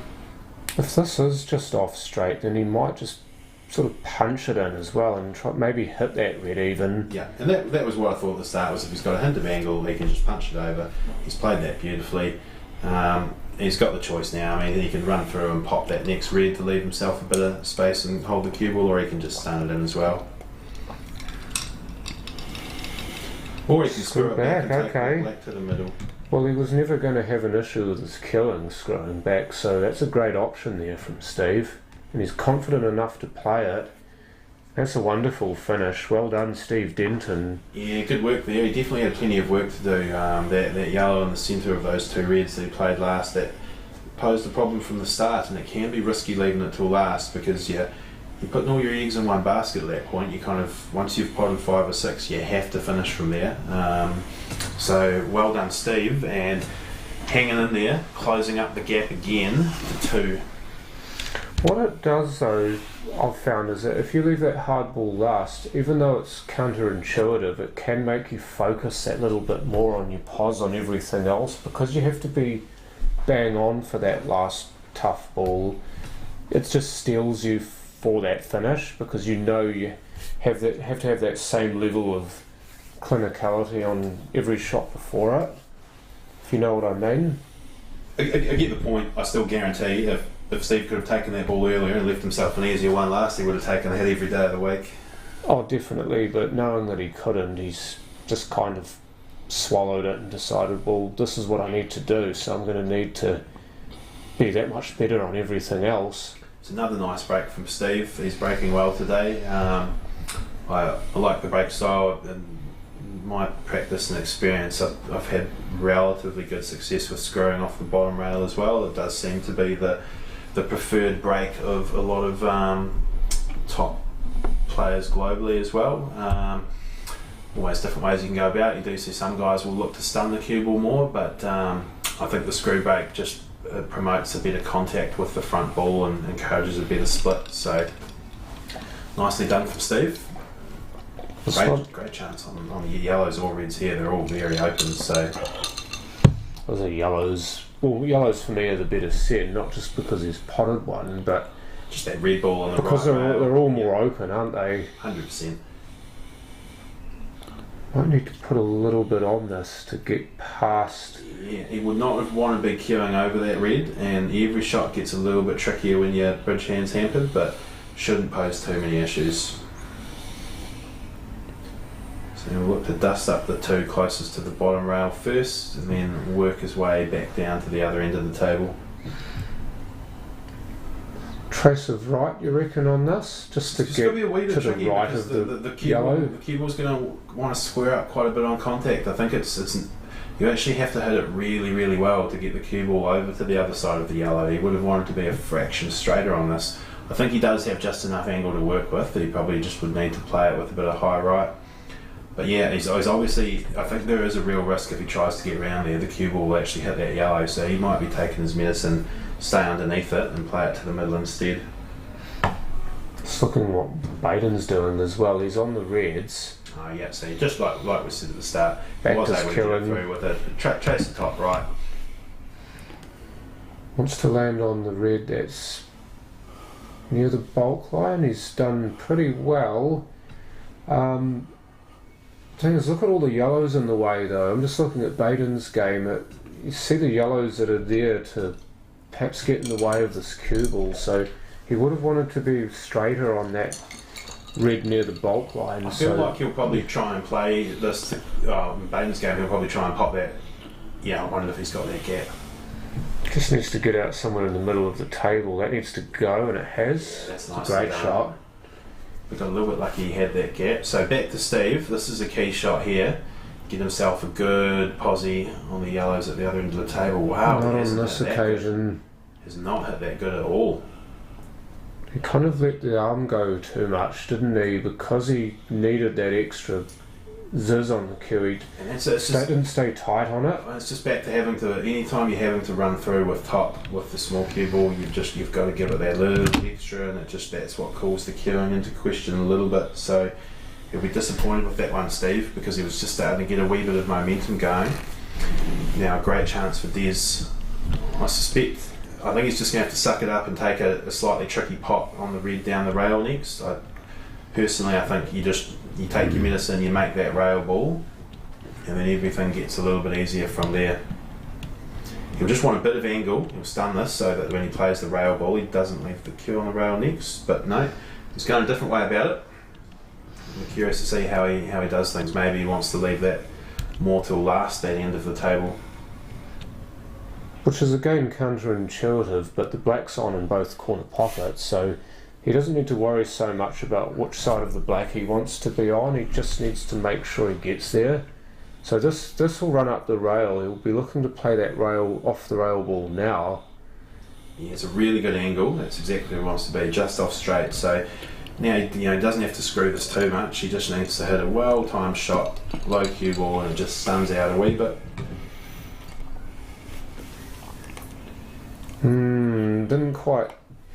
Wasn't quite, was it? It was And perhaps that's a what wee I still bit too maintain. hard, If or he'd gone more the of other a way about force. it, he made that shot difficult by adding the distance to it. That was always a tricky shot because he had to screw it, and that's why I personally think you want to be closer to that red when you play the shot, because he could have had that exact same shot over a shorter distance earlier in the clearance, and all it would have meant is he would have just had to come back for the two at the other end last. So always easier with hindsight and from the commentary booth, but unfortunately for Des, he hasn't managed to get over the line here, and he's absolutely handed the initiative back to Steve in this frame now, because Steve with the yellows are all in the open and the reds are not flash, so should Steve run out of posse, not going to be tricky for him to keep Des tight. Put the black on the rail though, so that's a He won't be happy about that. problem right now. He plays through this yellow slightly, the one that's kind of in line with the black spot. If he plays through it slightly, then he should get round to the other side of the other yellow, so he can put it in the other corner, other middle pocket. But again, the black's going to be tricky because he's unintentionally done himself a disservice there. I was wondering if he'll screw this one off the bottom rail and back up. Oh, he's nearly gotten the ultimate slice of luck there. Just looked like he didn't commit to that shot 100%. It was another one of those ones where I felt like he was just out of his stance fractionally early on his stroke. Baden Jackson, by the way, is 5-4 down against Simon Singleton. He's managed to claw another frame back. So great matches, both of these, in fact, both within 2 frames and both very exciting.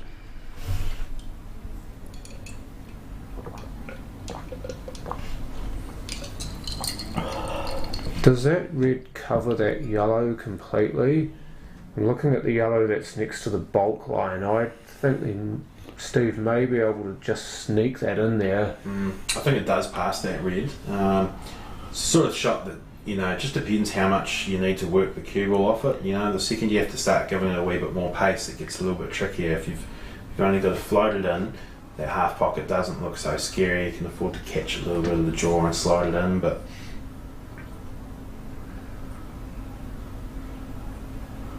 that's the one. So as long as he can, this should tee up quite well with a slightly wider angle, because it means the cue ball will naturally have a bit more pace on it without him having to force the yellow. So which makes the pot a little bit easier. And as long as the cue ball will miss that red on the top right, then the cue ball should run around nicely off 2 rails towards the final yellow.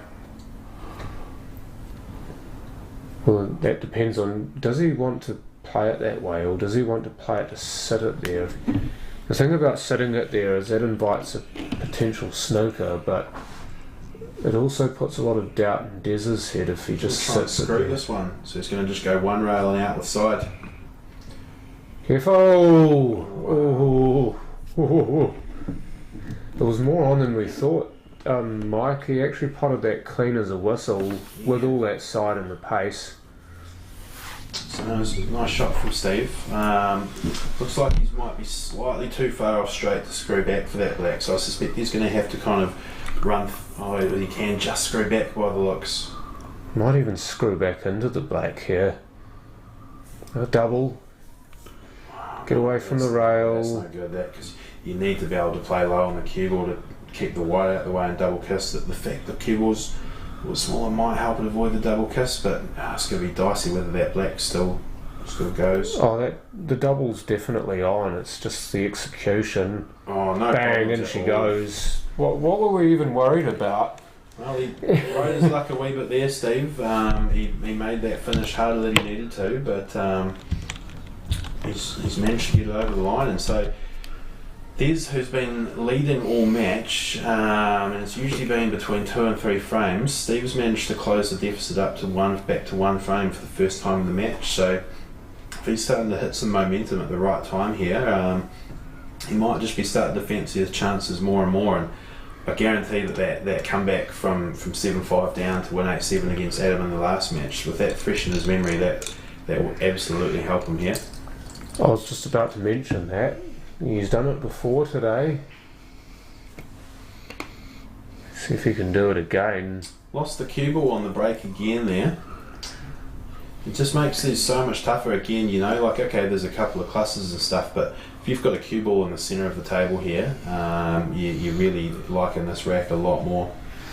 He's almost railroaded into yellows here as well, which are arguably the worst set of the two. Because you really want to be on reds, but you can't, so you're just going to have to suck it up and play the best shot possible here. Oh, that's a shot. That's He's a got brilliant the shot. ball out instantly again, and really enjoying seeing Des playing positive ball today.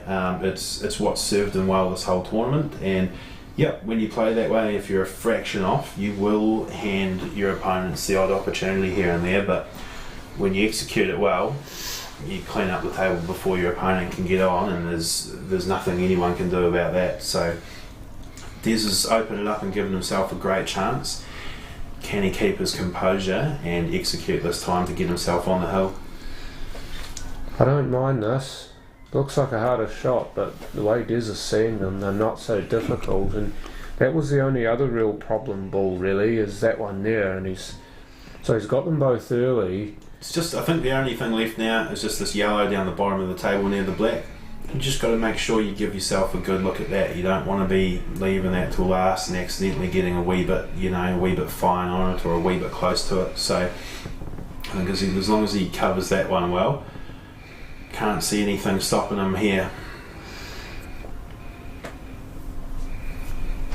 What point does he take this yellow in bulk? Probably now, I would say. I think next. I think he'll go to the middle first. I think he'll screw back to get straight on the one to the bulk corner. Screw back off that and leave himself half ball on the ball to the centre to run down for the next yellow. Yes, kind of the way this is set up, has to play that yellow down the and the good thing back end of the table. He doesn't have to get his distance control perfect here. As long as he gets back to the middle-ish, he can make it work. If he gets straight, he can screw back. If he's a wee bit wide, it still runs down. That's pretty good. Yeah, well, it had to be that side of the yellow either way you sliced it, and that's fine where it is, because you might even need to put a trace of side on it or punch or anything, but it's in his control, so it doesn't need to do too much. Yeah, pretty much plain ball, maybe a hint to right, travelling over towards the red on the left as we see it. Looks like the shot to me. The only thing you don't want to do, so maybe he's thinking stun and holding high on that side of the table, or screw, slightly, bit of a draggy shot maybe. No, it's always hard to tell from the side-on view we've got here, but I suspect he'll run through.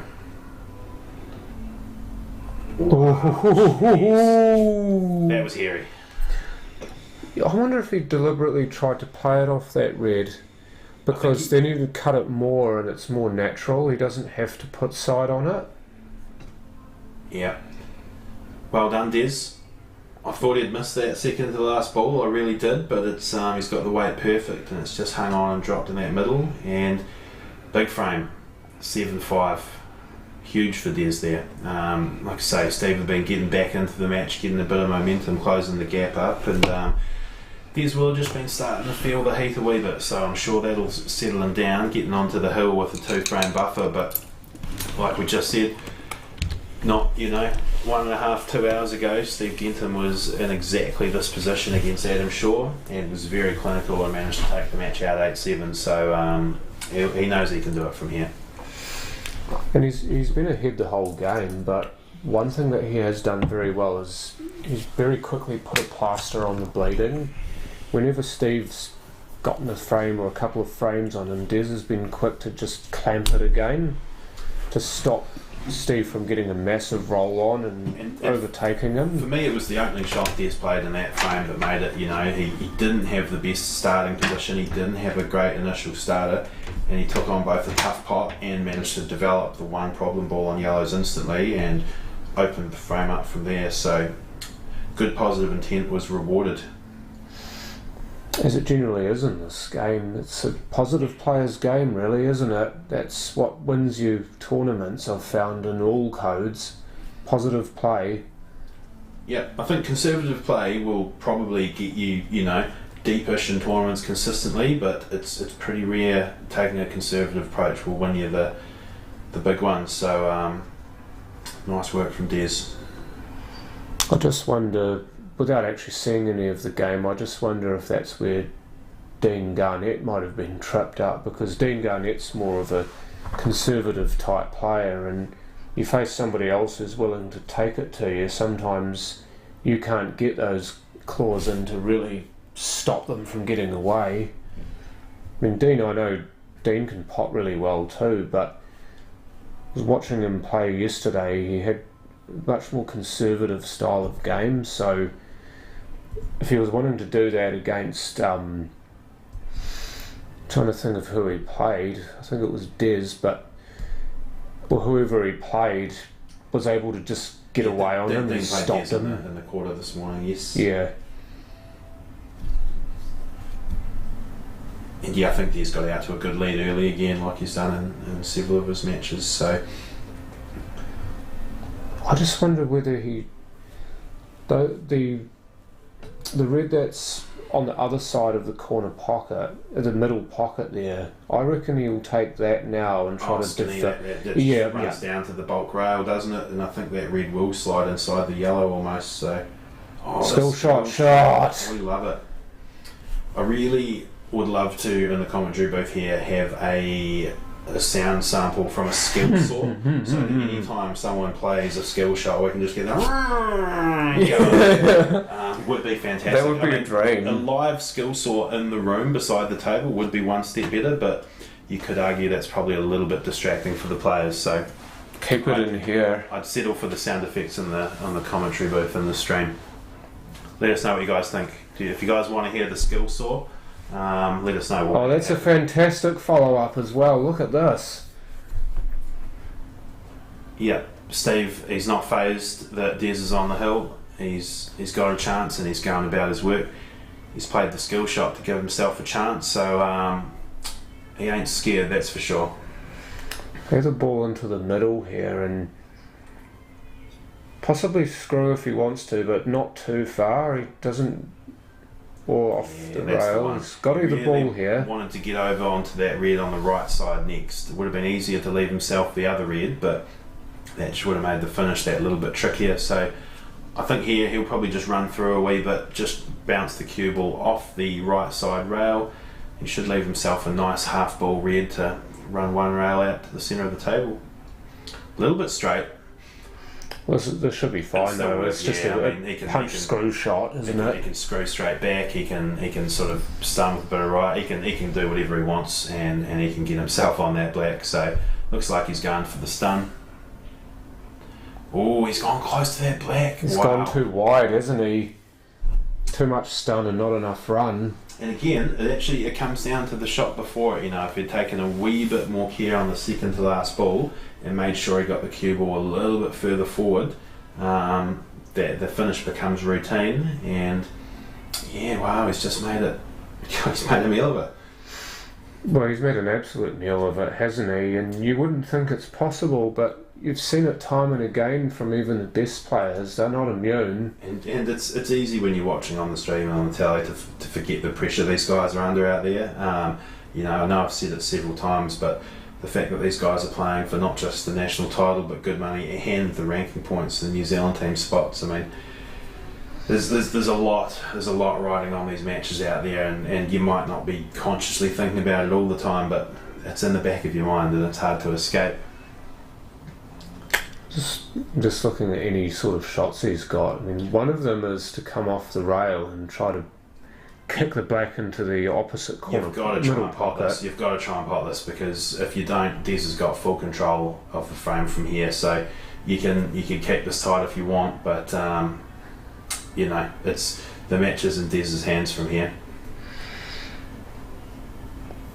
Maybe he's just trying to play to Des's sensibilities here. Well, to be fair, Des has been pretty, a little bit more positive in attacking in a lot of these sort of situations, whereas some of the other players, have been a bit more happy to go into the safety exchange in these situations. So I guess it's just we tested Des's patience. And do you think he's come up a little bit short there? It looks like he's yes, he has. I think he can see the edge of this. Plenty of that black, and I'll be curious to see what way he goes about this, because he might almost, if he can catch it sort of, I wonder if he can go between them and find a line even potentially towards the middle pocket on the other side, or even if he comes off it super skinny, if he could hide the white up there maybe. Oh, beside the bulk pocket on the left. Yeah. I see the shot. It's just a bit of a containing shot. Yeah. Because if he catches the black skinny, it might nudge that yellow onto the rail, leave the black a little bit more open, leave Des a tough starter. We'll see what he's got. He might be thinking he can try and pot it off the yellow in the middle. Oh, he's found a path out. But it hasn't ended up great, has it? It's a great attempt though. But he knew he had to be positive with it, but unfortunately sometimes that just doesn't work. all here for Des now. It's It's not bread and butter stuff, but it's a fantastic opportunity. So just needs to keep his composure, pick his spots, execute well, and he can find himself in the final. So 6-5 between Simon Singleton and Baden Jackson. Simon's still holding a slender lead, but Baden's just refusing to go away. There's been like one frame in between them the whole match, really, hasn't it? Yeah. I don't think either of them have had. Simon's gotten two away on him once, but yeah. Baden's just clung to him like glue. Or a naughty child not wanting to be in the supermarket.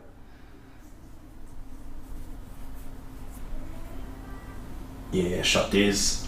Good bum. That could have gone wrong as well. I know it looks like anywhere you end up is fine, but so often you get too cute with those and you end up stuck to something. Really important here. He gives himself a good angle on the final ball. Yep, I was thinking he just has to make sure he gets beyond straight. He just had to get high on that yellow. So I'll tell you what, it's a little bit wide.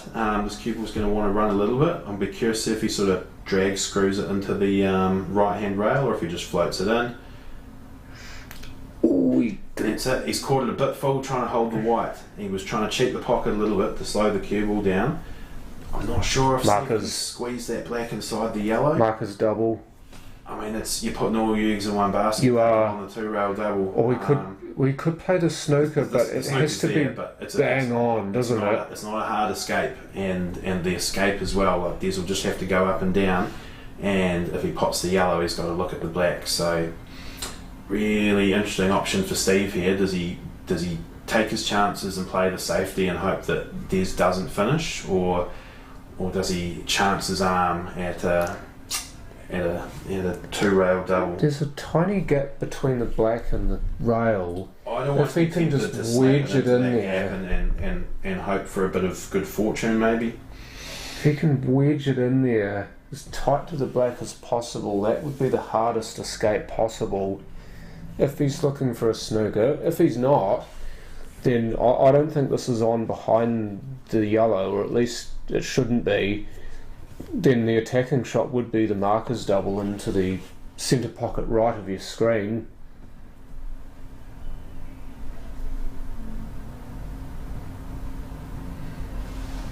So actually, I like what he's done there. So even though your natural instinct there when you're playing the snooker would be to think just nestle quite tight onto the black, but I think Steve knew he was never going to cut off the up and down kick onto this yellow, but by leaving the black really close to the yellow, it makes it quite tough for Des to get a good look at the black.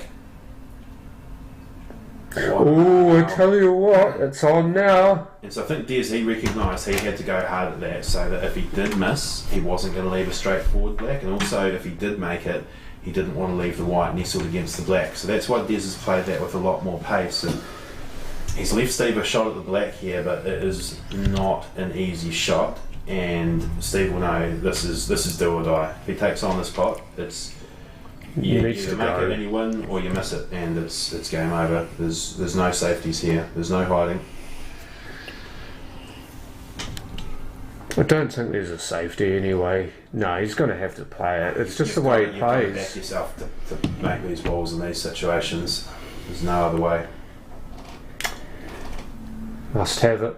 No, he doesn't have it. He's missed it by a bit. He'll be kicking himself there, but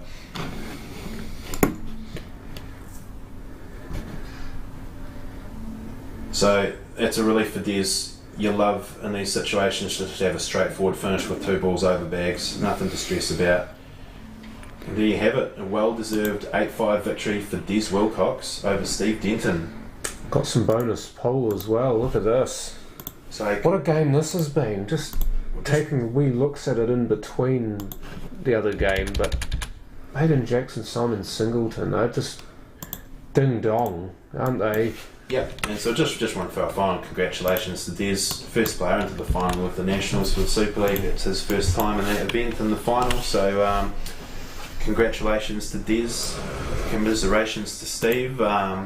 Very good effort still from Steve though, obviously he was away and didn't get to play in the South, so well done coming back with his only event for the year and making it to the semis.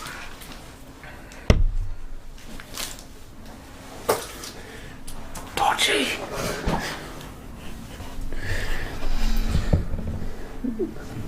Okay, well, let's refocus and reload for this game. We've got at least 2 frames left here. I love watching these guys play.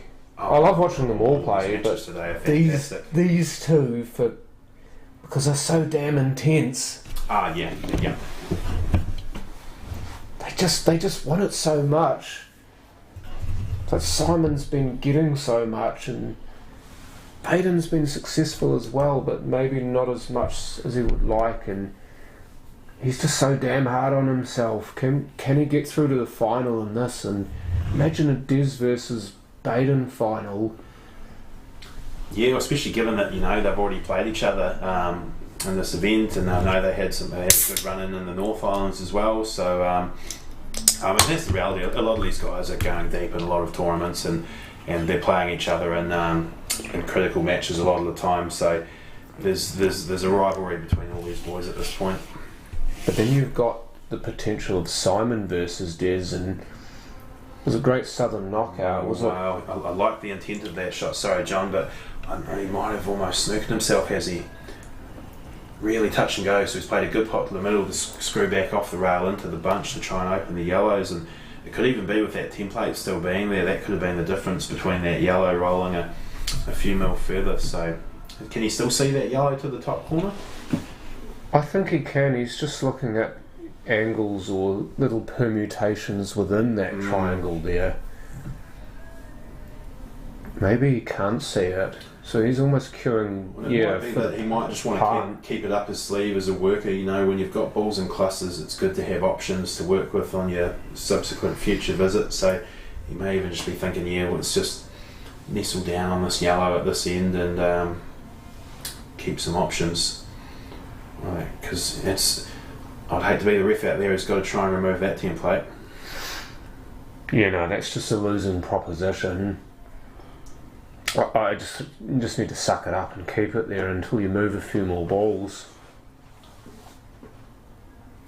This goes inside that red, I just wonder if Baden's going to have a slash at something here. I'm not sure the angles there. If he could load this up with left, he might be able to turn the cue ball into that pack and open them up too, but it's a big risk shot. He's gone for it, and it's definitely stopped on the rack, didn't it? A little bit. Don't get me wrong, that's a good shot and a good split. He's opened up that yellow. Does he need to go to the toilet? I suspect he needs the template removed here, because if he wants to play a little draggy, screwy shot on this, the template is going to hugely impact it.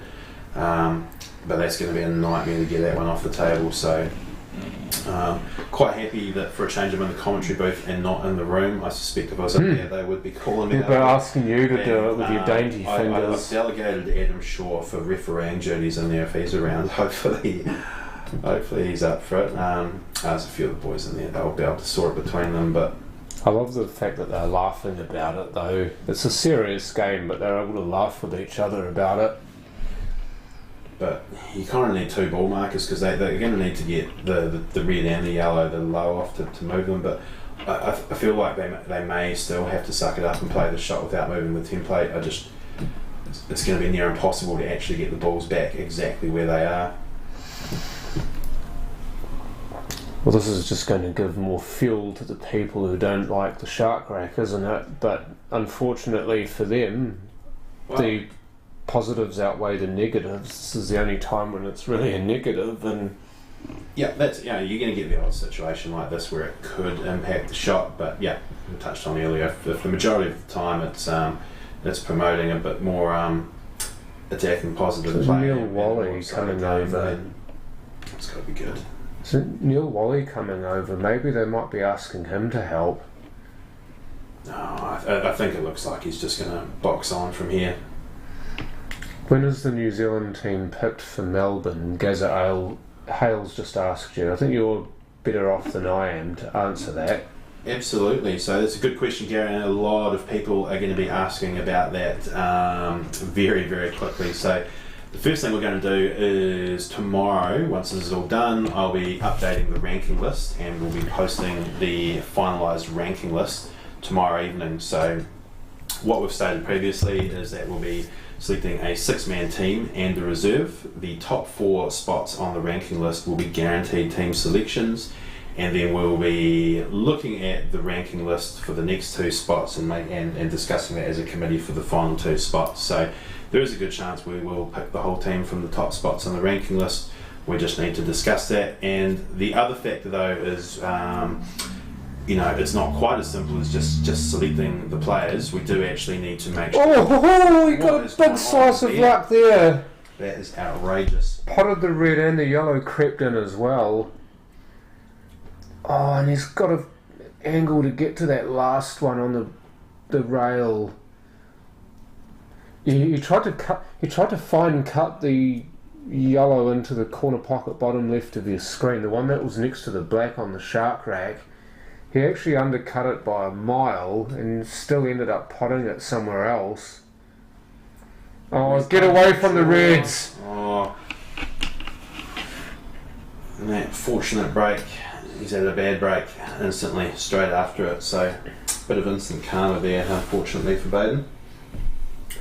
And so, sorry, just to finish what I was touching on there earlier was, so basically, once within the next week we'll have our 6 guys selected, but basically we need to confirm that everybody meets all the travel requirements for basically getting in and out of New Zealand and Australia, and then they can make all the dates work and all that. So basically in the next week we will have, as a committee, we'll have the 6 players confirmed. We will then be approaching those 6 players and middle pocket, go. Them. And then it will probably be a week after that we will announce the confirmed team officially. So I think realistically we will probably have a confirmed team announced publicly within a week or 2.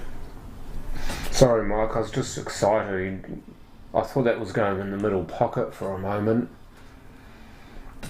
But yeah, I love the way that you've thought of absolutely everything when you're picking the team. Obviously all the players have to meet the requirements of they need to be good enough to be selected, but also the fact that you're covering your bases as well, because it is such a big thing. I mean, we're representing our country, so it's very easy at first glance for other players in the general public to think, oh yeah, cool, you just pick your team, you pick them straight from the list, and that's who it is, and it's a done deal. But yeah, the reality is when you actually start organising these things, there's a lot more layers and levels to it, and a lot of different factors to consider.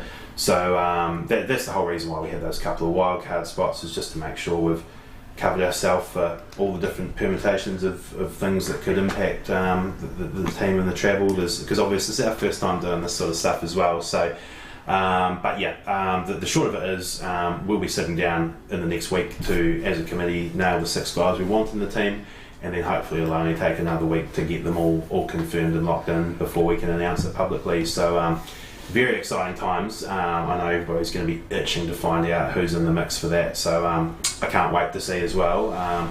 So yeah, the best thing you can do is at least stay tuned for the ranking list update on Facebook tomorrow night, because that will give you a very, very strong indication of who the team's going to be. Baden Jackson went full send on that last yellow. He did. I didn't see that coming, but he had to, because he needed the position on the black. He needed to really give it everything. If he got it, he would have been bang on the black, but he didn't. So Simon's got a chance to get to the hill here. Surely you can jam your shark rack. Is it that West Coaster and you coming out, Sheldon?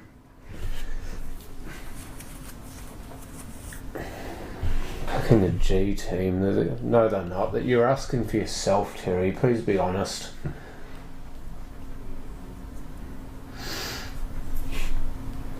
This for the hill. So Simon Singleton, he's no stranger to finals. And he's only one frame away from making another one, so Baden Jackson's got it all to do here. Mike? Yeah, and so unfortunately, John, I'm just going to be stepping away from the commentary booth just for the rest of this match. John will be bringing you all home for the end of the second semi-final. Just got to go take care of a couple of administrative duties and make sure I've got everything all sorted out to get this final rocking and rolling after the semi. So hope you guys enjoy the end of the second semi-final, and I'll be back here on the commentary booth to watch the final with you all, and yeah, can't wait for it. So catch you all very soon. Thanks, Mikey. If you just pass me that wheel there, I might need it. Thank you. Sharing driving duties, and it's always great to have Mike's opinion because it's just so well valued, and he's just got such a different look to the game than I do, and it's great to have that clash between us, and because we always get something sorted out, don't we? At least that's how I see it anyway. So Mike's going off to do important stuffs, as mentioned. So could be one more frame, could be 3 more frames. Simon Singleton's got the break here, so this will be so important that I haven't really seen his breaks, but yesterday his breaking was not flash at all.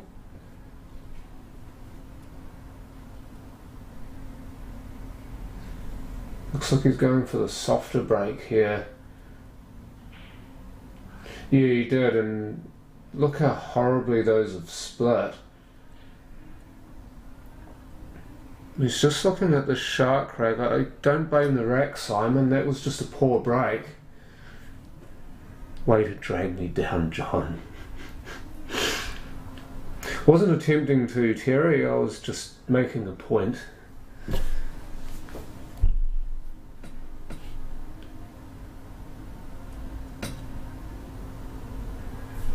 This was when that point that Mike made earlier, where it could come to fruition about having fewer balls on the table not being handy. Well, he's had a decent dash at this. Has he gotten a result out of it? He's actually potted both yellows there. He obviously didn't want the second one. I just wonder if he's left himself a shot on the yellow at the apex of the rack there, or a double at least. Yes, he got it. I tell you what, these might all be on, you know, if he can slap this one in and maybe get another split. I mean, he's definitely itching for it. You could tell with that first shot. I reckon this is going at 100 miles an hour. No, he's just tried to pace it in, and I tell you what, the fact that that ball's sitting on the spot won't help, but this is cuttable. I'm looking at the yellow that's right on the base of that shark rack. That's cuttable, so naturally that's going to release the black from there. So if he can get this, then he should open them all up for himself, but he's just got to concentrate on it. He's not taking it though. Wants a better angle. Okay, so he's done that. This is when the shark rack becomes a problem now, perhaps. I don't know if there's a real chance to remove it from here. There's just too many balls in the way. Got a red and a yellow sitting on it. In retrospectively, you could blame Simon for this because it wasn't a very good break. It's just that Baden's made it into a chance for himself with the way he's played.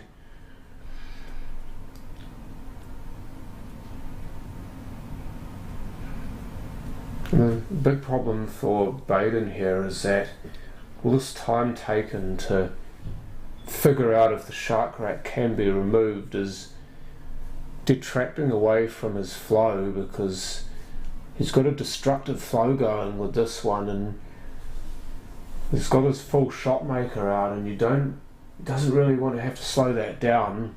He'd only really do that if he absolutely needs to. So obviously this shark rack is a big enough distraction for him to consider having it removed. Oh, well played, well hit. He's moved those all nicely. Now it's just the black sitting on the shark rack. So being the black, I reckon that's basically dictated that it gets removed. He's going to have to put the marker down for the black and take the black off and then just peel the shark rack away.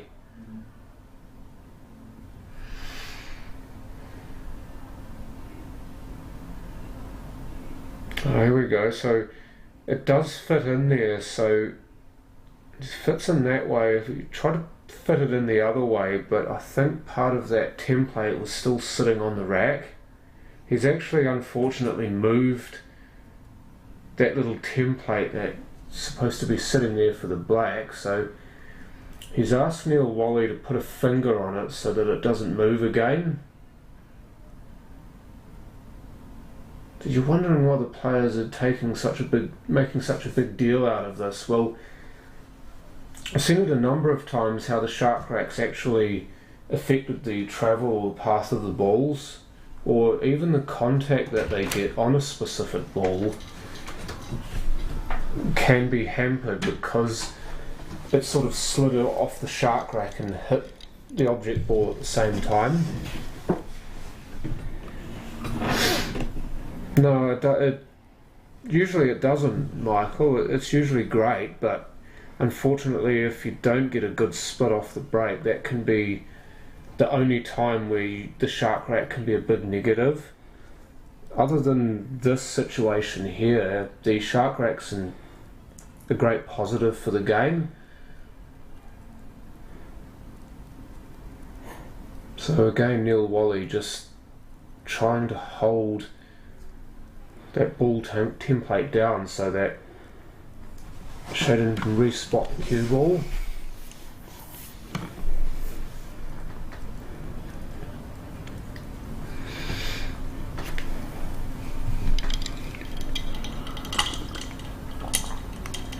Well, they have them in 9 ball as well, John.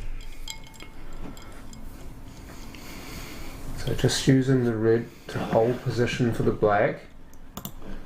Just needs to focus on potting the black here. That other red next to it should be a good stopper.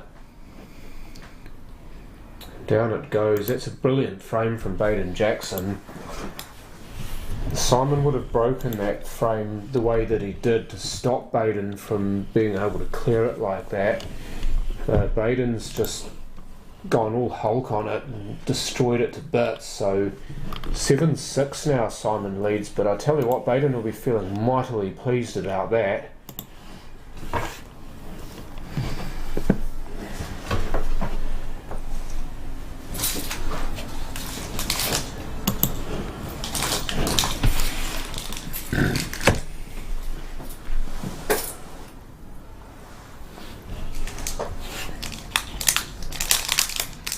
I mean, we could debate all day long whether the shark rack should be allowed or whether it's got a big place in the game or not. And we as players in this have our own opinions, but I'd like to leave it where it is, to be honest, because I know we're just going to talk about that and not the actual game for about 5 minutes, so just let the players do their thing here. Just whilst there is a little break in play before this next frame commences. Just want to again mention our wonderful sponsors, DJ Purdon Builders. That of course, that's Darren Purdon, big supporter of the Q Sport here in Canterbury. Pete's Painters, which is Peter Wilson. Kevlar Homes, Smoke and Barrel, which is Chris Geary's business. Lovely slow cooked meat. Tried some of it before, it's absolutely beautiful. And of course the Richmond Club, which is the wonderful venue hosting this event.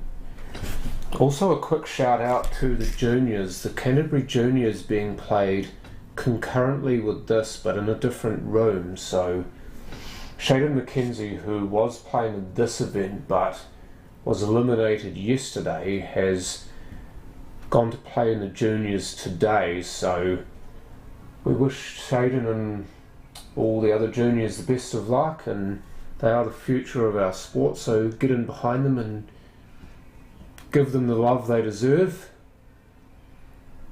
That's a massive break by Baden, and they're not going to have any issues removing the shark rack here. So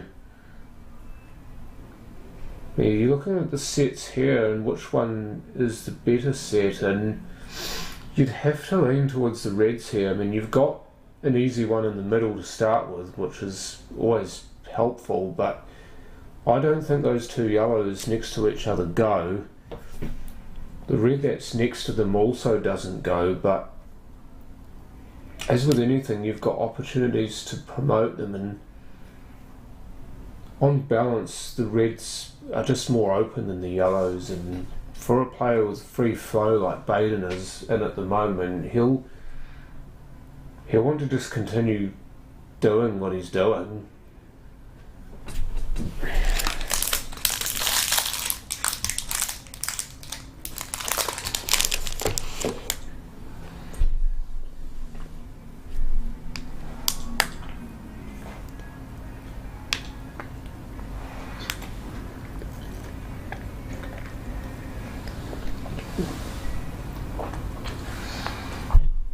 Baden's a bit unhappy with that. He wanted that further down table, so he didn't have such a fine cut on this red in the middle pocket now.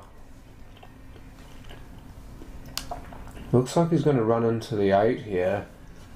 So, of course, where it goes after that is, we don't really know. It depends on the angle of contact on the black. Ideally, I think you'd want to hit it nice and fat so it just stops the cue ball in there. Instead, he was looking to try and put the red in front of the yellow, and he hasn't quite done it, so might be a good chance here for Simon to do some damage. Maybe not finish the frame, but at least try to cover the frame up if he can.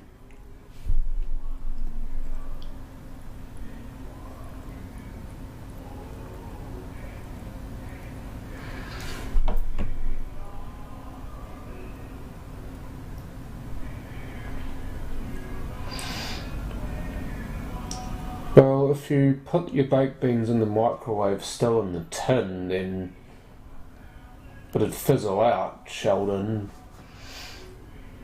That's just because of all the gas in them, dude. They always explode. That's why you need to cover them.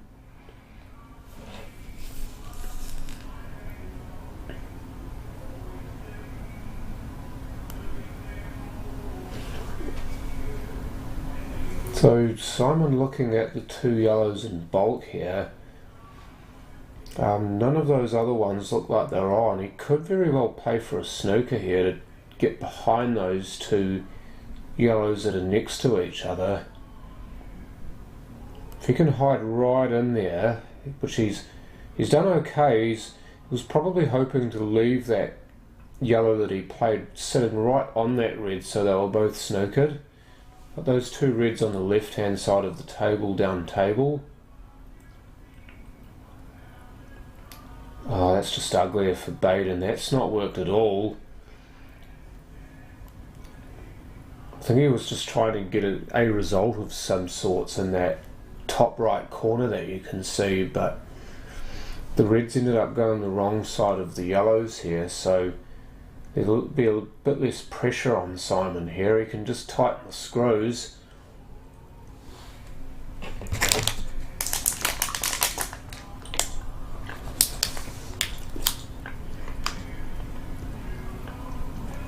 Yeah, just a quick disclaimer, please don't leave your baked beans in the tin if you're going to microwave them. That's just dumb. That's got to get up. You can see what he was trying to do. He's actually done okay there because of that yellow being so difficult to get an angle on. He's put that red there just to keep it fresh in Simon's mind that there's a ball there that he can use to hoik that yellow out. Tara's just done a major tanty. I don't think that's good enough for a snooker. I reckon Baden can see this, or at least if he can't see it directly, he can play this off the rail. There's a big pocket there if he's good enough. Oh, and he is good enough. That's a great shot. Now the one in the middle could very well open up that red, I reckon. If he go into those two yellows and get a wee slice of luck, he might get that red open.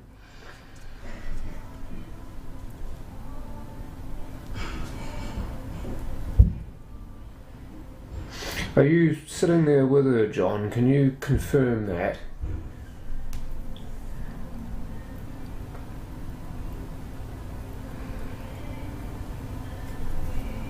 He's shelving it for now. I like what he's done though. He's kind of forced Simon to play away from the balls that are on, or at least the balls that would, if moved, give Simon the upper hand in the frame. He's forced him to play away from something that would give him an advantage if moved.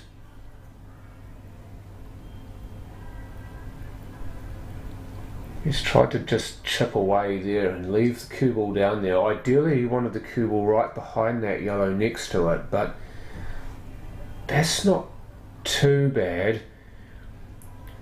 And right in behind the yellow to kick it away and leave the red there, so it's a bit of jostling for position there, and it's just which player wants to pull the trigger first and take the risk, really.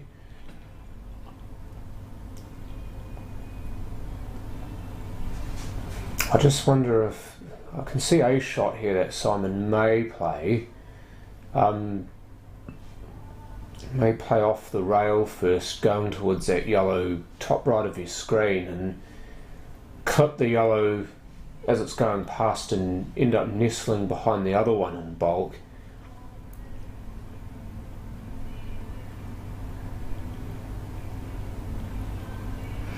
Oh, he's gone to pot it, so going to get these two, I would say, and then maybe put in a blocker at the other end of the table, possibly the yellow that's on the right rail. I'm picking this one to go in slowly and then just play an in or over shot on that yellow, or we might even just do it now and just block the red up, and that again slows Baden down, so Baden's got to play away from that and come up with a good response of his own here, knowing that there's very little chance that he can get a snooker anywhere, or at least not a snooker but a really difficult shot.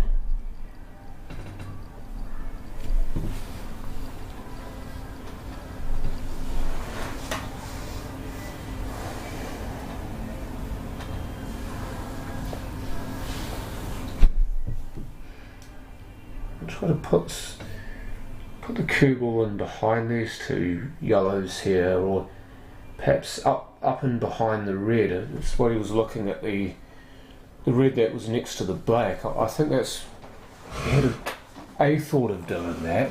I decided against it because of the risk. If he gets it wrong, he might open those yellows up, and then Simon's got a better chance of finishing, or at least getting the foot in with the frame. The other semi has finished, Mike, so that Des Wilcox winning 8-5 over Steve Denton, so he will meet the winner of this match in the final. That's why we're concentrating only on this game.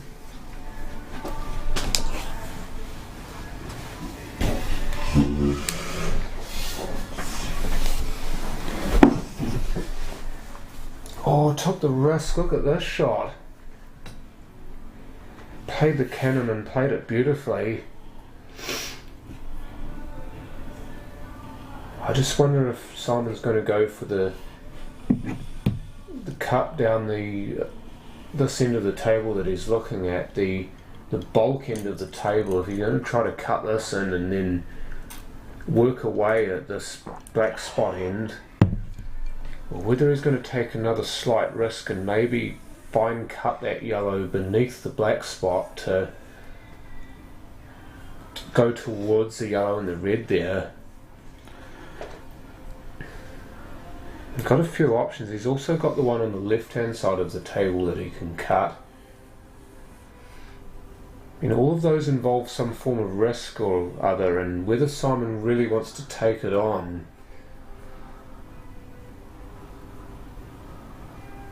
Double, brilliant shot.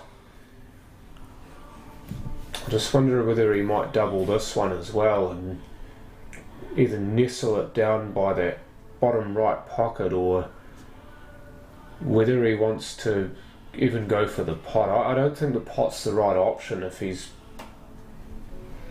playing to get it down there as a double. I feel he wants to just kind of sit it in there so he's got a ball to break out with.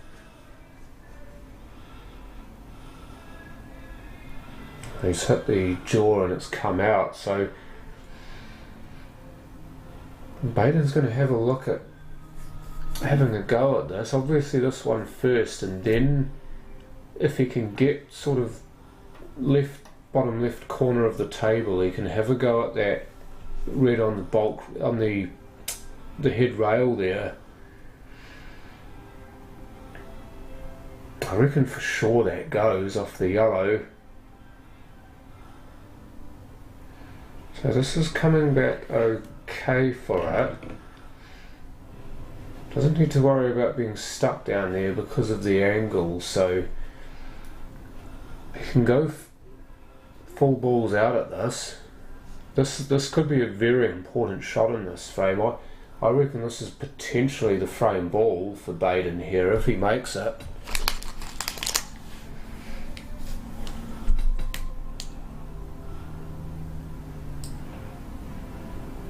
Oh, brilliant. He's played that beautifully. Played it not to pot it in the end, he just played to stack it there, and the position, or sorry, the weight was wonderful. Would have been so easy to pull the trigger on that and possibly risk losing the frame right there, but now the pressure's all on Simon to come up with a good shot. He's got a little angle on this yellow here beneath the black spot. He might just have a go at this and see if he can play a skill shot. Oh, he hasn't got it into it far enough. Is it on this shot, I wonder? Can he screw this back into that corner pocket top left of your screen and have the cue ball come back into the other yellow and pot the red as a skill shot? I just wonder if that's possible. Can Simon finagle that?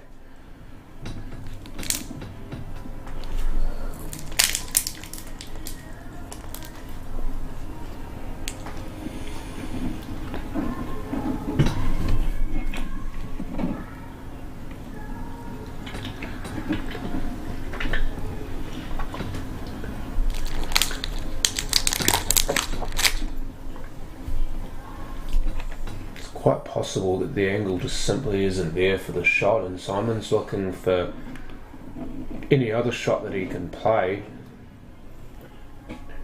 Looking at something here. He tried to go off a couple of rails and play that shot, and it hasn't worked.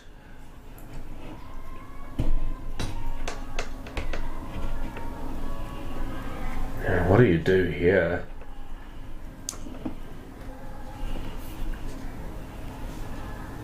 Needs to be, if he wants to contact that red right over the hole, he has to be so careful. He's also, if he wants to play rail first on the cue ball, because he has to make a rail after contact, he has to be really careful with where the cue ball goes. Maybe he might play a skill shot here, these are set up okay for it. You try to drive through it, and it's gone all wrong for him, so you try to play the skill shot by running through the ball instead of screwing back, which is what most people do. but the yellow deflected out of the way and the cue ball ended up going through the path and going and off.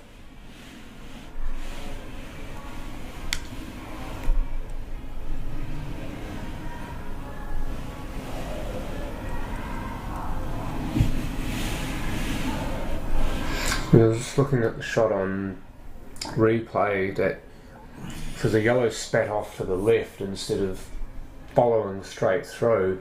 Needs this off the rail, does Baden. That's not fantastic at all. Both of these are on and potable, but I tell you what, that Blackland's large is a potential problem.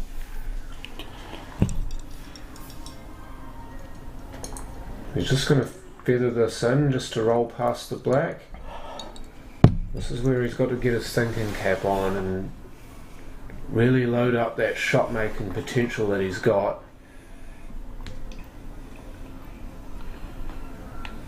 And this is the frame right here. I reckon he plays the middle one into the middle first.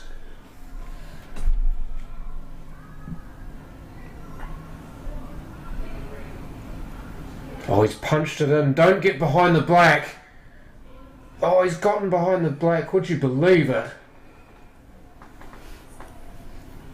So he punched it in to be more positive, to give himself a better shot on that last red, but it's all gone slap in his face. Yeah, that's what I thought he'd do, Lee. I genuinely thought he'd just played it in pocket weight and give himself a fine cut and not risk this.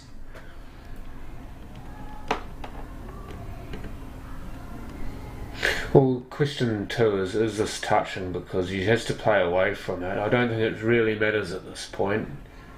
It is a full ball snooker, which could help. If he can get right in behind that,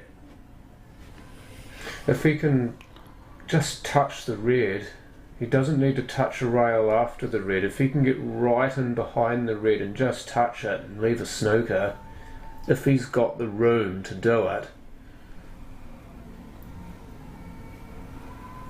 Yeah, exactly, Lee. That's what I'd be saying. That's why Baden's just waving his hand over the two balls to see if they touch.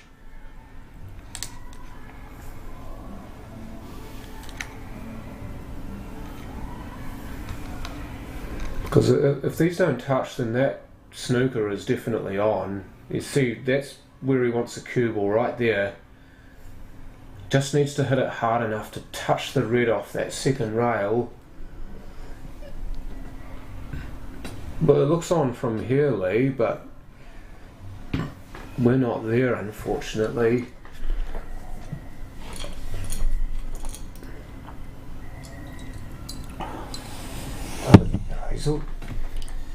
He looks almost despondent, doesn't he? He's like, do I really have to do this?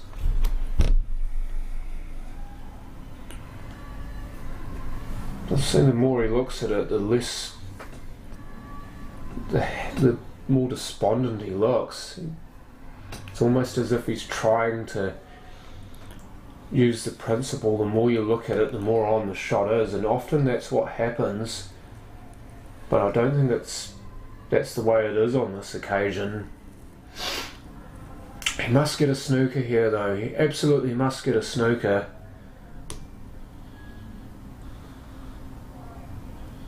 Oh, shot, brilliant. Oh, he's played that beautifully. You might hear the applause in the other room too.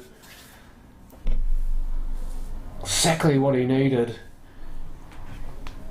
Someone's got to kick off one rail here, and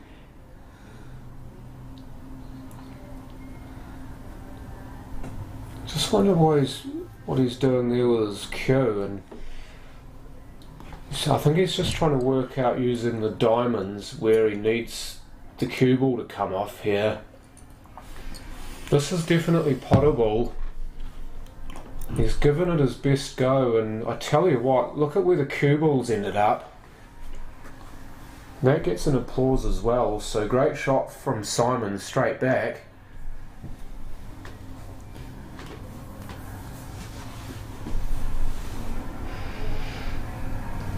So what an enthralling end to this frame. This This shot here from Baden becomes huge now because I think it'd be very hard pressed to get a snooker out of this. It's just the angle of the red and the white aren't quite there for a snooker. If he can play into the red full ball, he might have half a chance, but even then, if the red comes back and hits the cue ball again, then he'll leave Simon on.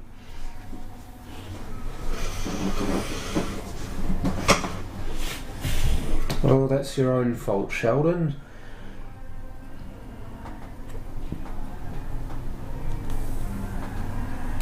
I tell you what, this might just about go, you know.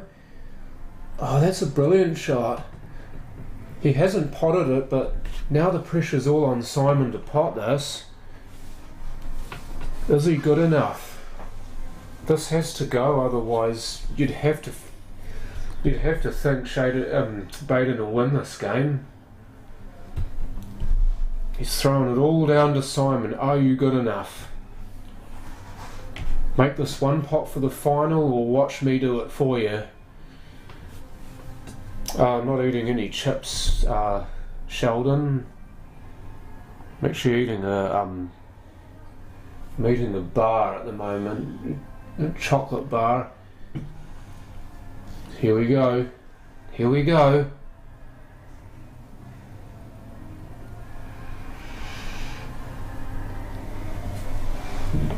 Oh, he's going to have another look. Got to go top right pocket. You must go top right pocket. Ignore the red, ignore the cue ball. Only thing that matters is that black dropping.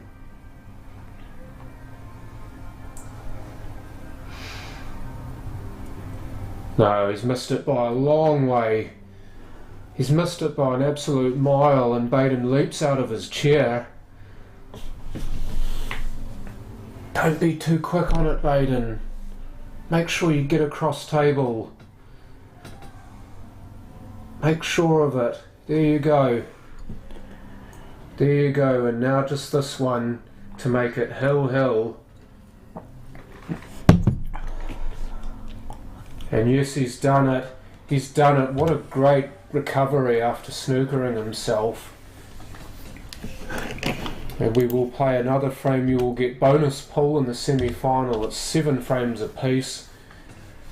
The winner gets all the cheddar in this. Don't go anywhere.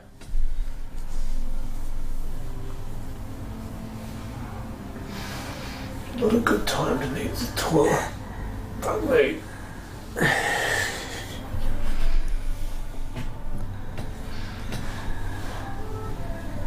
You might just have to go, John. No. I'll hold. Simon will break this last frame. So, 7's a wild here.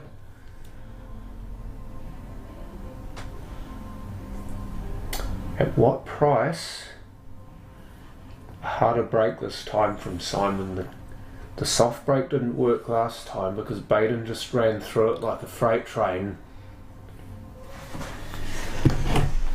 Now, what do?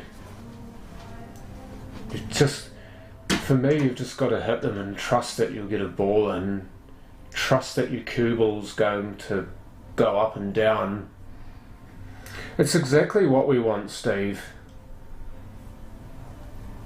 This is what we live for. This is what I live for in the commentary box. I love these games.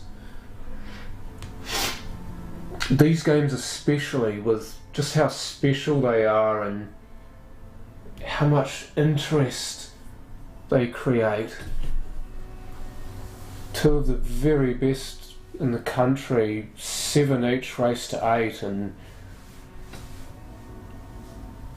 I just wonder what Simon's gone off to do. Maybe he's gone to the toilet. He could very well be feeling nervous here. Yeah. Yeah, definitely. Maybe I need to invest in some adult diapers myself, Terry.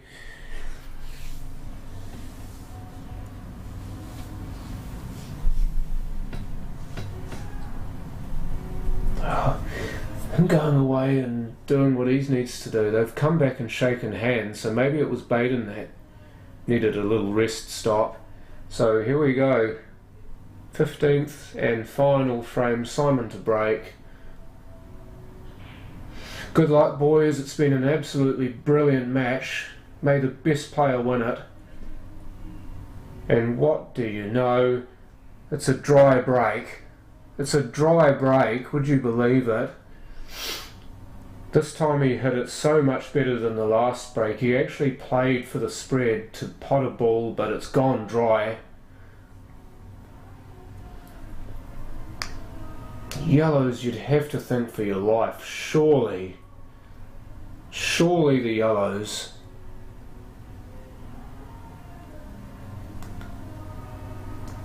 Yeah, pretty much, Lee. Simon unfortunately didn't get a chance to go further than the semi in the South Islands because he contracted COVID and had to pull out. So semi-final finish here.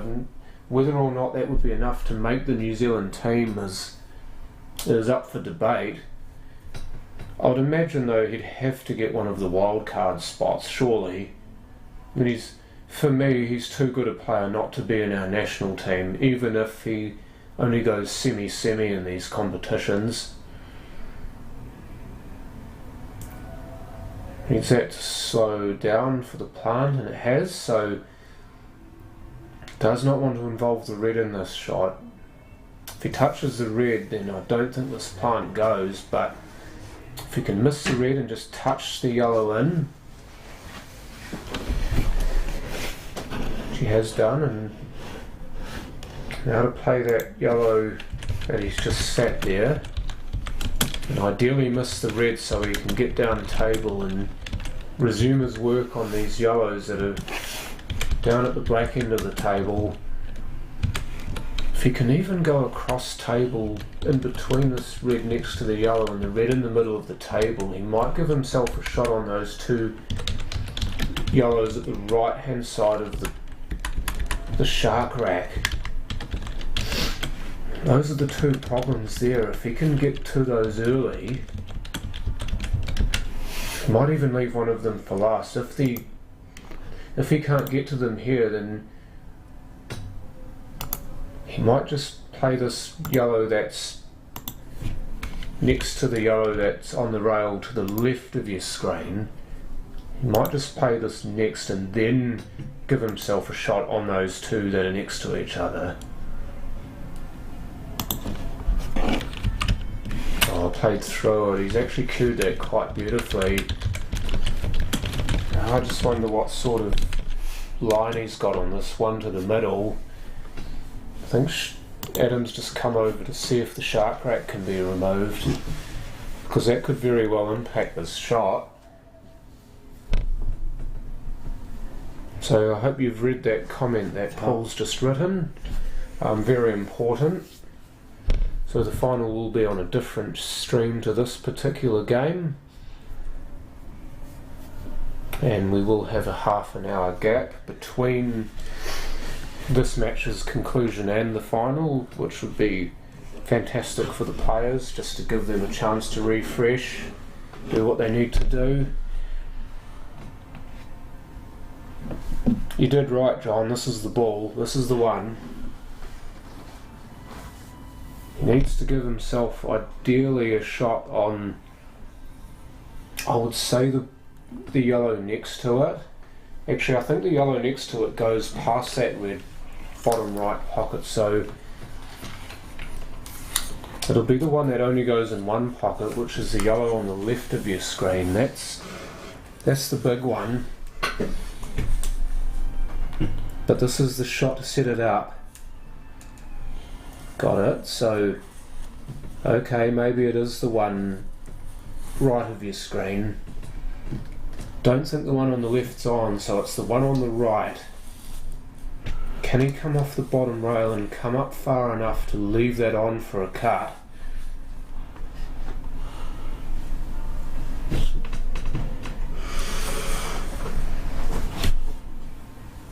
Might even look to run through this, I wonder, or go further up table and That would be incredibly risky. I don't think it's so much with the pot, it's more risky with where the cue ball might end up, because you've got those two reds that are sat close-ish to that yellow.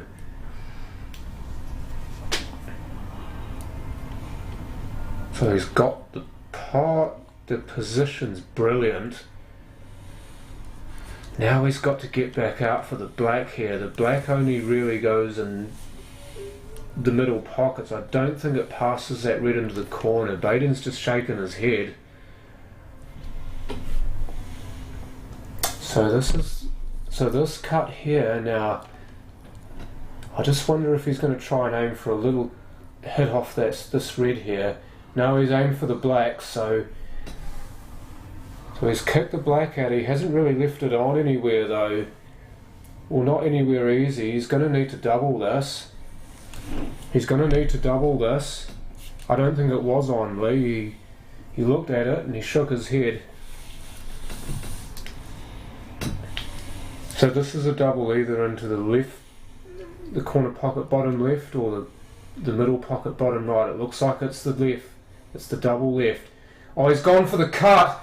Go in, yes! Fine, slice and dice him. Baden Jackson, what a shot, what a finish. And he goes through to the final versus Des Wilcox, which will be in half an hour. And what a finish to that match that was. So please don't go away. The stream will stop very soon. And in half an hour's time will be the final. The stream will start about 5 minutes before the final. But if it's anything like this game, then strap yourselves in, get some popcorn, get some beans. Don't fry them, don't use the tin, please. And we will see you all later on.